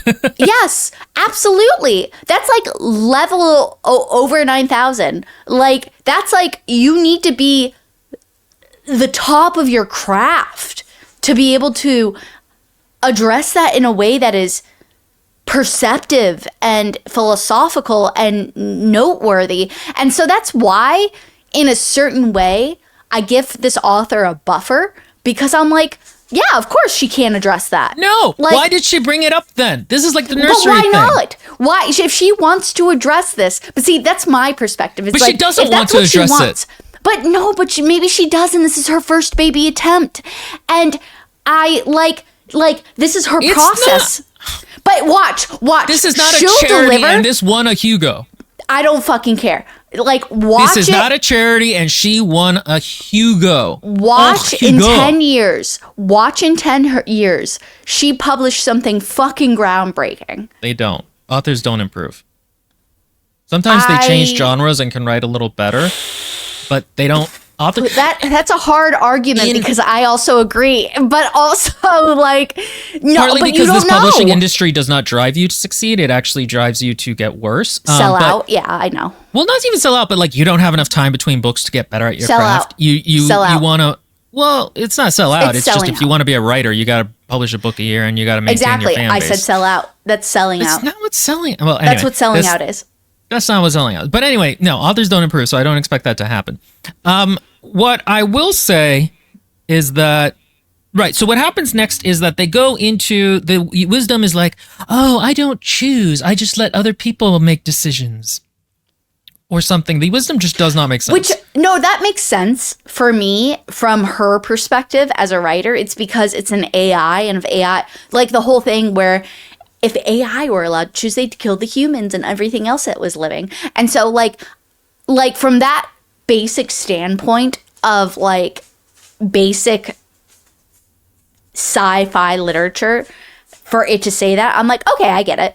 That she's negating that point for a brief moment until she doesn't, and then she doesn't address it, but it's fine. But the point Very is, quickly, Gwen says, wait, what? Authors don't improve. Why am I still writing then? What I should say is that authors rise to a certain skill level. Generally, they rise to their taste in books, and then they don't improve past that. So if you're a I teenager, disagree. your writing will improve.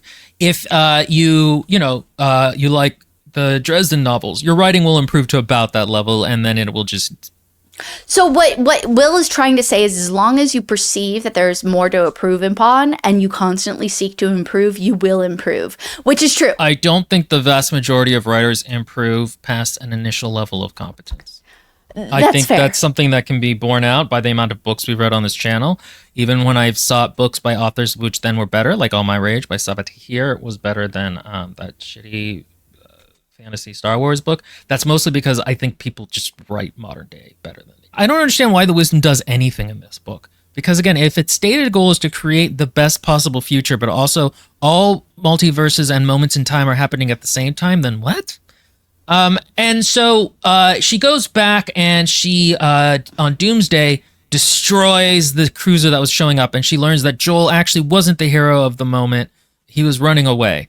And then she gets carted back to the present timeline, but not the present multiverse. So it's like she had spent 20 years being raised normal and growing human up being. on a non It was very Mass Effect-y as I was reading it. Like, just picture Mass Effect, but with these characters. And she was like, yeah, I'm going to be... so we don't even have to go over this. The point is, though, unfortunately, in this time zone, in this timeline, or whatever, universe, she also, I would like to slowly just like, or not slowly, very quickly throw in there that she dates Lizabelle, the one that went to nursery.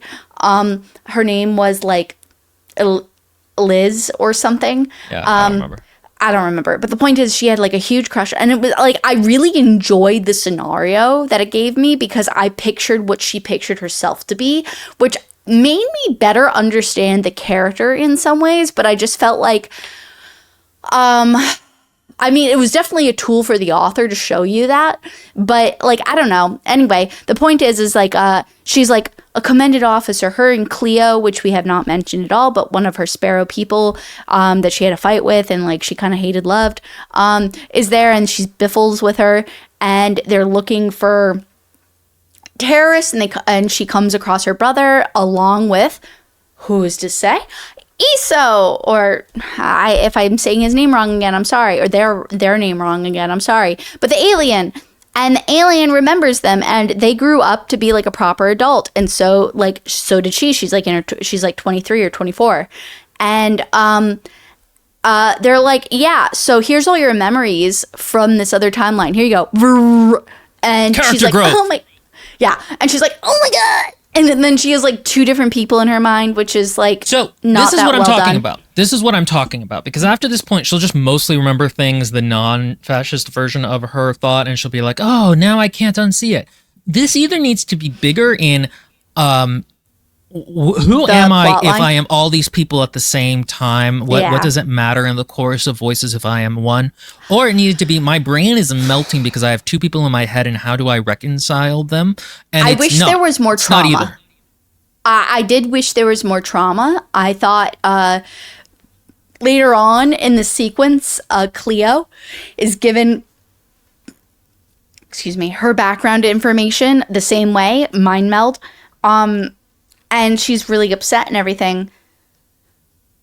But there's not enough madness involved in that for it to feel truly, like, it edges you a little bit. So I'm like, oh, okay, so the author didn't want this genre to fully encompass this, but she wanted it to be a part of it. I think this actually might end up being the too many things issue, because I think she could have competently addressed any one of these things. I mean, I don't know. I don't think she's competent.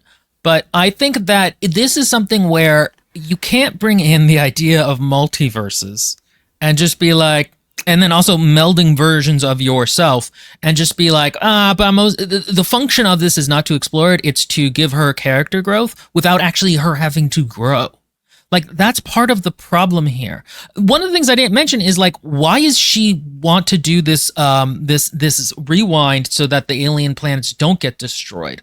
Like, what? Like, that's a massive decision, and she just makes it because she's like, all those people shouldn't die. There are people like Yizo. Yizo is a person, and it's like, okay, but I think what? That was fast. Yeah.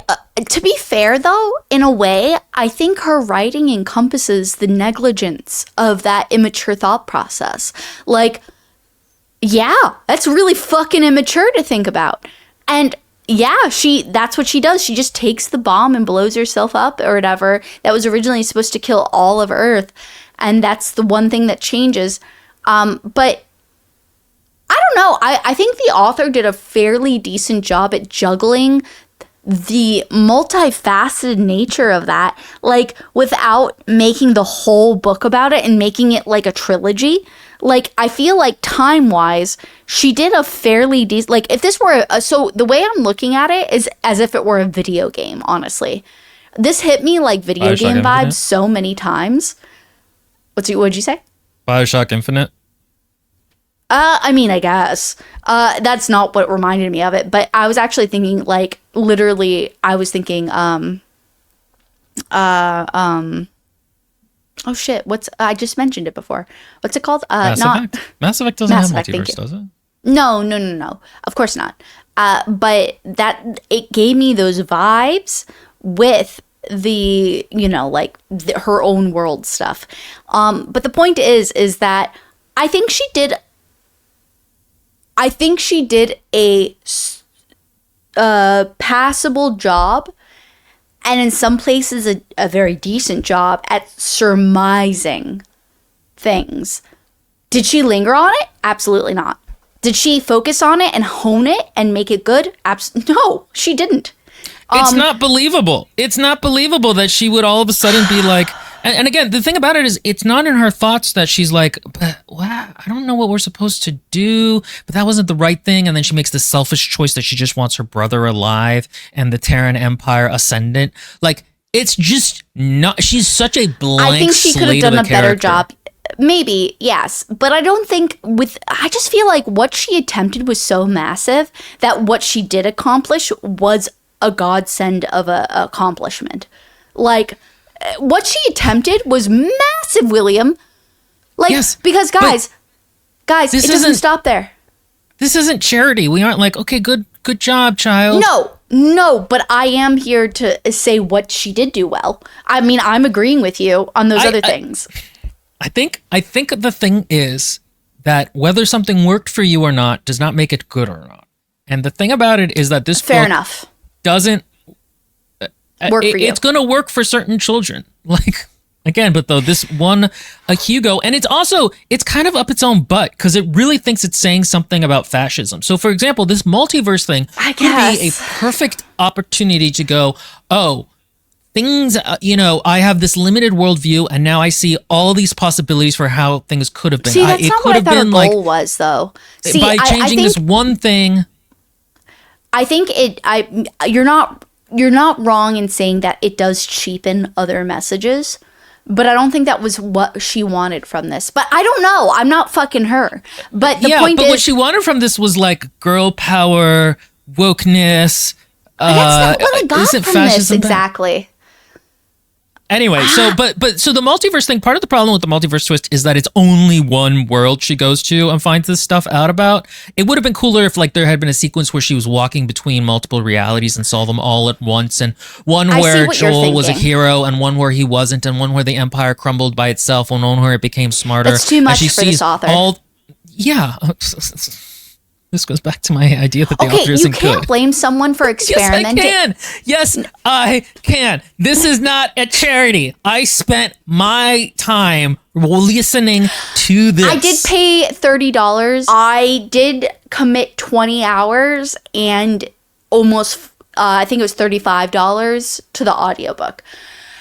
So I did give it to this. And the thing is I would place it at a $28, which is not that different, so I'm not that bad. Like, okay, look, we're just gonna negate this conversation. Can we please continue with the plot? Because we still have only gotten halfway through. So where were we? We left off on the part. Yes. Yuso gives her the beam. The beam is like, okay, now you're the same person. And she's like, in this universe, the wisdom got killed. And so she's like, okay, we gotta go revive it or something. And we find out that Joel in this universe took credit. And so we're like, oh man, Joel is a bad guy in his heart. And this time he runs the Gestapo, and the Gestapo, or not really the Gestapo, but like they are the Gestapo, actually. Special operations. And it's like, oh, he's a bad guy in this universe too. And again, this is one of the problems, is that like Joel, I'll talk about this more, but at this point, and then Avi is also around in this universe, even though he was very kind of specifically created by Gaia. It was specifically mentioned narratively that, oh, it would make sense if he didn't exist, and some people didn't exist in this timeline because some people just simply wouldn't be born. But then it negates itself by inserting him later on, which was a nonsensical input. It could have been anybody, and it could have been nobody, and it still would have had the same effect on the plot. Because what happens is they infiltrate the spot, the super secret Gestapo part, and Iso's is older, and he's gonna kill the wisdom, but then he realizes the wisdom's still alive, and he's like, actually, because the wisdom's still alive, fuck all y'all humans, like, I'm gonna do whatever I want to do, it's my home, which is actually a really good character point for his character, because before he was a child. So yeah, that was actually a pretty cool point. But that being said, then of course Joel comes around and he's like, and they're like, and long story short, another implosion of time. It's a failure. And this time the wisdom says to Kier, I'm gonna put you where I want to put you. And she's like, wait, no, what? Blarp. And then she gets put into basically a slightly altered timeline of when she was one of Earth's children on Gaia. Same thing as what we began with. And except this time they came across something. This is the one thing that I actually got lost in the translation. I actually don't remember. What happens is that the wisdom kills itself. And it's never explained why. And I don't... The implication is that it was tired of making choices, or tired of people making choices for it. It is not explained enough why an omniscient multiversal intelligence that has been around for 10,000 years subjectively in one timeline, and probably trillions of combined years in different timelines, that it makes no sense why it would be like, oh, you need some character growth and stakes here at the end, I'm gonna kill myself and plop you into this timeline. I think it could have, if it were just slightly lingered upon. So there's this one character called Leru that we have not talked about at all because he's completely inconsequential in this novel. But he's a 10,000-year-old magi, whatever. Basically what Isho is. Except for 10,000 years old, which is quite old, honestly. And he's not even the oldest. of what remains of the race, which there are only 4 of them, which later on it's described that like they're all killed off or something for all the war purposes. But the point is I could see how beings that wish to seek peace like that in some way, like there's even a part in the book that talks about theocracy and religion a little bit, but it literally brushes upon it like the ittiest bittiest little icing dresses, like me taking a pound cake and just putting a tiny little paint drop of sugar on top. That is the theocracy discussion in this. But the point is it is mentioned that they had an influence upon that mindset. And so that could make sense. But again, the alien aspect of this novel is never explored. It just, I just don't know why the wisdom does this. It's not sold to you convincingly. That's fair. That's fair. It's so muddled and unconvincing. And it made it feel like a magic school bus ride, where it was the magic school bus and it was like, everything will turn out okay. And that's how I read it. That's how I read it. Yeah, it's more Groundhog Day, where it's like, well, okay, I give it. Well, that's not really Groundhog. But anyway, so in this timeline, she's like, no. Oh, the Gaians are like, well, the wisdom doesn't exist anymore, so the aliens, they're stuck and we're gonna go out and destroy them all. Yeah. And we're also gonna destroy your sister, because Joel wants his son.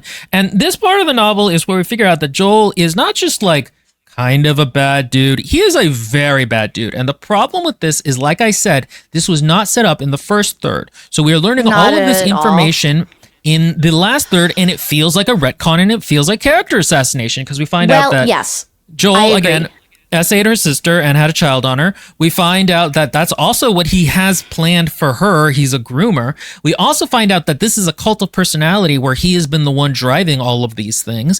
We had learned earlier that in an alternate universe, he was still a very bad guy. We also find out that he like is controlling. It's just like, that being said, I do want to highlight the accomplishment that the author does get. Like, Will's not wrong on this.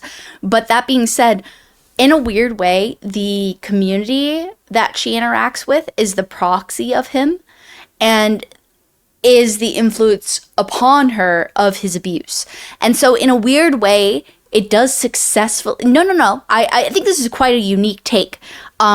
In some ways, where you don't get the villain themselves, but you get their effect upon you, and the effect upon you through the society that the villain has shaped is more like, I feel like I've seen that in like so the problem with in this, Tim Burton films, yes, and this stuff is called like that. Great Man Theory of History, where men are the one, like a few important men are the one who guide history, and that's not really how it works. It's systems of power. It's men. Great men have like some decisions, but you know, I see what you're saying. These systems grind on regardless of the people involved. That is a great critique upon this. Absolutely, I don't know any of that. That Also, being said, this is another thing that's been talked about a lot, and we also figure out at this point that like the Gaians also are kind of malnourished. They're fine at the beginning of the book. They're a terrorist organization, but like, they're mostly fine. They're doing fine. This is not a dying cult of personality. But you didn't realize you that say at first? the society is a proxy for the abuse that was committed on her, but like, she mostly is fine. Like, again, it's not like they were like in this, like, you know, there was a lot of terrible things happening to them. I mean the abusive mindset of, well, like, what the authors... I'm not saying what I personally feel. I'm saying what the author is trying to imprint upon the reader. I think I see what her machination was. I think I see that she wanted it to be viewed through the viewpoint of, he's this great manipulator. I think you're a very kind person. Thank you. If you think that, then I'm happy with that. That's fine. I think you're a but very the point kind person that's who my viewpoint. Gives a lot of charity. So yeah, basically at this point she talks with the Sparrows, and the Sparrows are all like apparently set up to rebel. Within like 5 seconds, they're like, "Oh, we're down for a rebellion." Super unbelievable. That is actually one of my biggest gripes, is that when she's brought back into this other time zone that the world zone that the wisdom's like, you know what, I'm gonna pick the time, here you are, blah blah. And she's like, wow, I suddenly, like, I not suddenly, it's not suddenly, she's lived. I think one thing that wasn't highlighted enough that I genuinely thought to myself, as I was driving to pick up Maria's donuts today, because I had to pick up donuts for Maria because she's having a going away party. She doesn't love us. Me. Anyway, I'm going to ask you this question in a little bit. But anyway, the point is as I was doing that, I thought to myself, you know, one thing that she really didn't highlight to me was the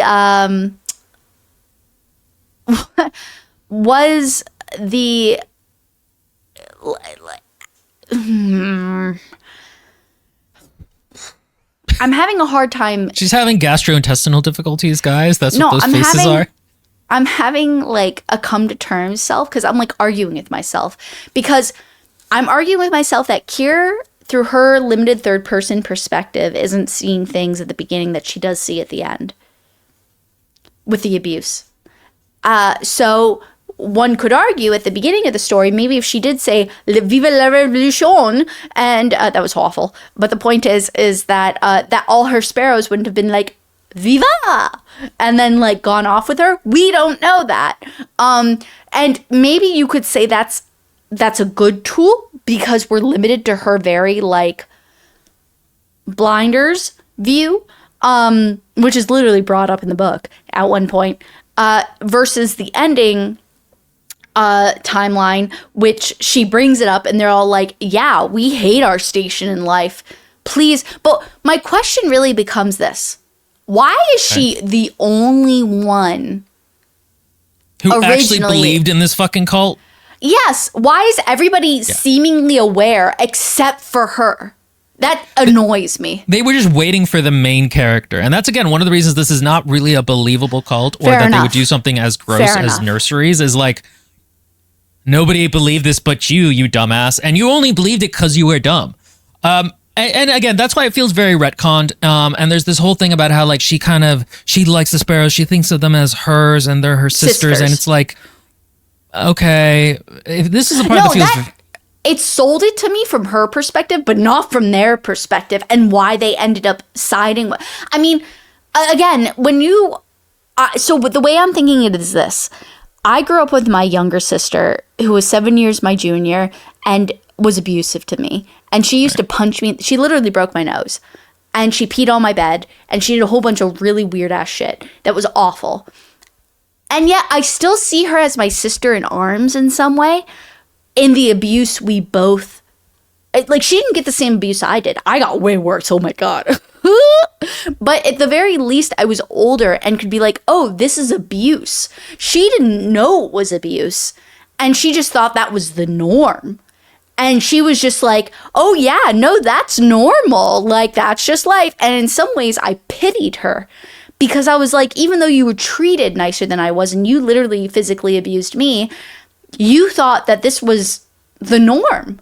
And in that illusion that you have, you are empowered to some degree. And so, like, there's like a mix of feelings I have in this. It's because I'm like, okay, I see that. But at the same time, like, I guess, like, it just isn't the best too many things. Pink Synthetic wanted to remind you that she stabbed you as well, which was a lore dump in a different episode. Oh, you mean with Cleo? No. With your sister. She tried to stab you. Oh, that too. My sister did stab me. Yes, that's correct. The big thing for me is just that it's just for me that, like, again, it feels very shallow that she was the only one who actually believed in this, and then also they were all ready to go up into arms once they learned that Ursa had been like. It just felt very contrived. Yeah, I would agree. It also feels and so basically there's a rebellion. There's a rebellion. They win. Abby... long story short, yes. Yes, long story short, they all come to arms. There's several characters that were back, characters that come forth, and we're okay, balanced in the total summation of the climax of scenes. But in general, we're worthless. And And in the end, she thinks she's going to die with Iso, and they're in this like place and everybody else is going to live. And she's like, okay, we'll die together. And so it's like this come full circle moment from her breaking glass that they perceived as emotionally important to them dying with them, her dying with them, and being like, I like that has been an obvious theme that I felt like should have been actually more focused on than anything else, but that's fine. That's another argument. But she's like, I'm gonna die with you because I perceive you as and this is a quote that comes up a lot, you're a person. And they get rescued by the wisdom because the wisdom, like, you know, MacGuffin, and is just like, actually, YOLO, like, I'm not fully dead. You guys can live, cool. And she's like, yeah, but I won't live for war. End of story. Deus ex machina. Literally, the gods descend and save you. Okay. I don't like this book, and I think it's very bad. It was easy to read. I think for a middle schooler, maybe this could be somewhat valuable. This would be great for a middle schooler. It boggles at my mind that it won a Hugo. I very much, I don't know what qualifies for. I don't want to be anti woke, because I kind of think that if they weren't writing shitty stories with the right politics, they'd just be writing shitty stories of another time. I don't think this book is really like, or this trend of books is the worst thing, but it very much frustrates me how much the author is sniffing their own farts and going like, ooh, the notes of perfume in this, which is basically what happens. Again, there's a part at the end where here goes like, I'm not a child of Earth, which is her rejecting what the Gaian's called. I'm a child of the women of Gaia, of my sister, of this person and that person. And it's like, no, you aren't. It's not like you learned throughout this that like the mother you had gave you some kindness that helped you live, or they were doing all this secret labor. It literally is just a thing the author added because they were like, rah, rah, women, this is a patriarchal thing. And I think the thing about it is that the elements of oppression in this book can just be excised without changing anything. The nursery can be changed to a desk job. The homophobia can just not be there at all, and the book is the same. And so it feels shallow and like oppression porn, and like it's just not well written. It goes fast, but it's not well written. I don't have the rage in me that I used to have for books. I think I just got burned out, but like, I am frustrated, and this is a bad book.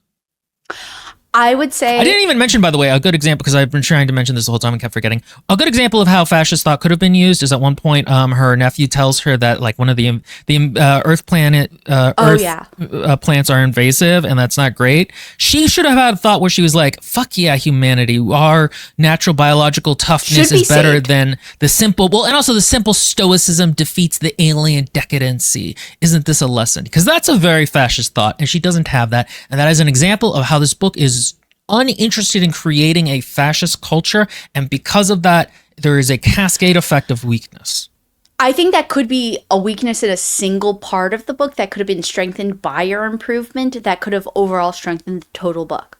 I think the overall book was a good attempt. I don't want to be patronizing, because I think this is by far the thing at the end of the day, I have not published a full novel, and I'm also like, so I'm comparing this to myself as well as other books.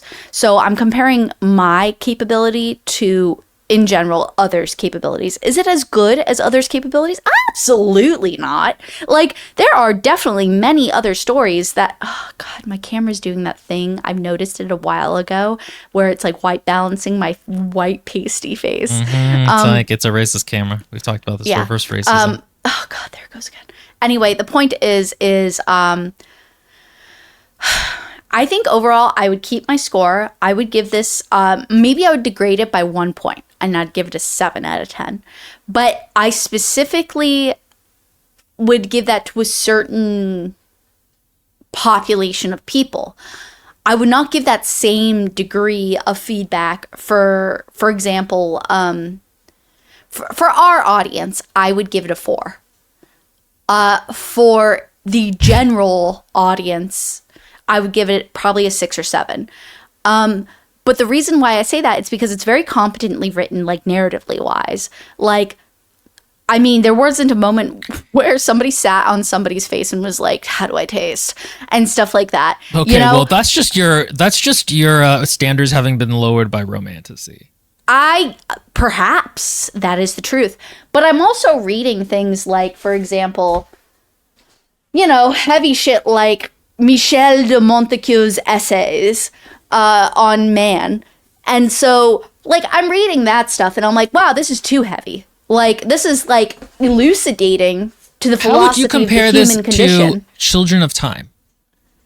Oh, God. Children of Time would be a solid 8, and this would be a solid 4. It's half the book that Children of Time could be. Okay, 4 is I think a 4 is generous, and I think you should do more charity work like this, but for people who need it, not authors who won Hugos. Okay, that being said, okay. There's our review of it, I think. Yes, I think that's pretty. I was trying to go over the points because I was ranting in the Discord about it a lot. I think I got to most of the points in the book. Yeah. Okay. All right. We love you all, our parasocial darlings. Farewell. Goodbye.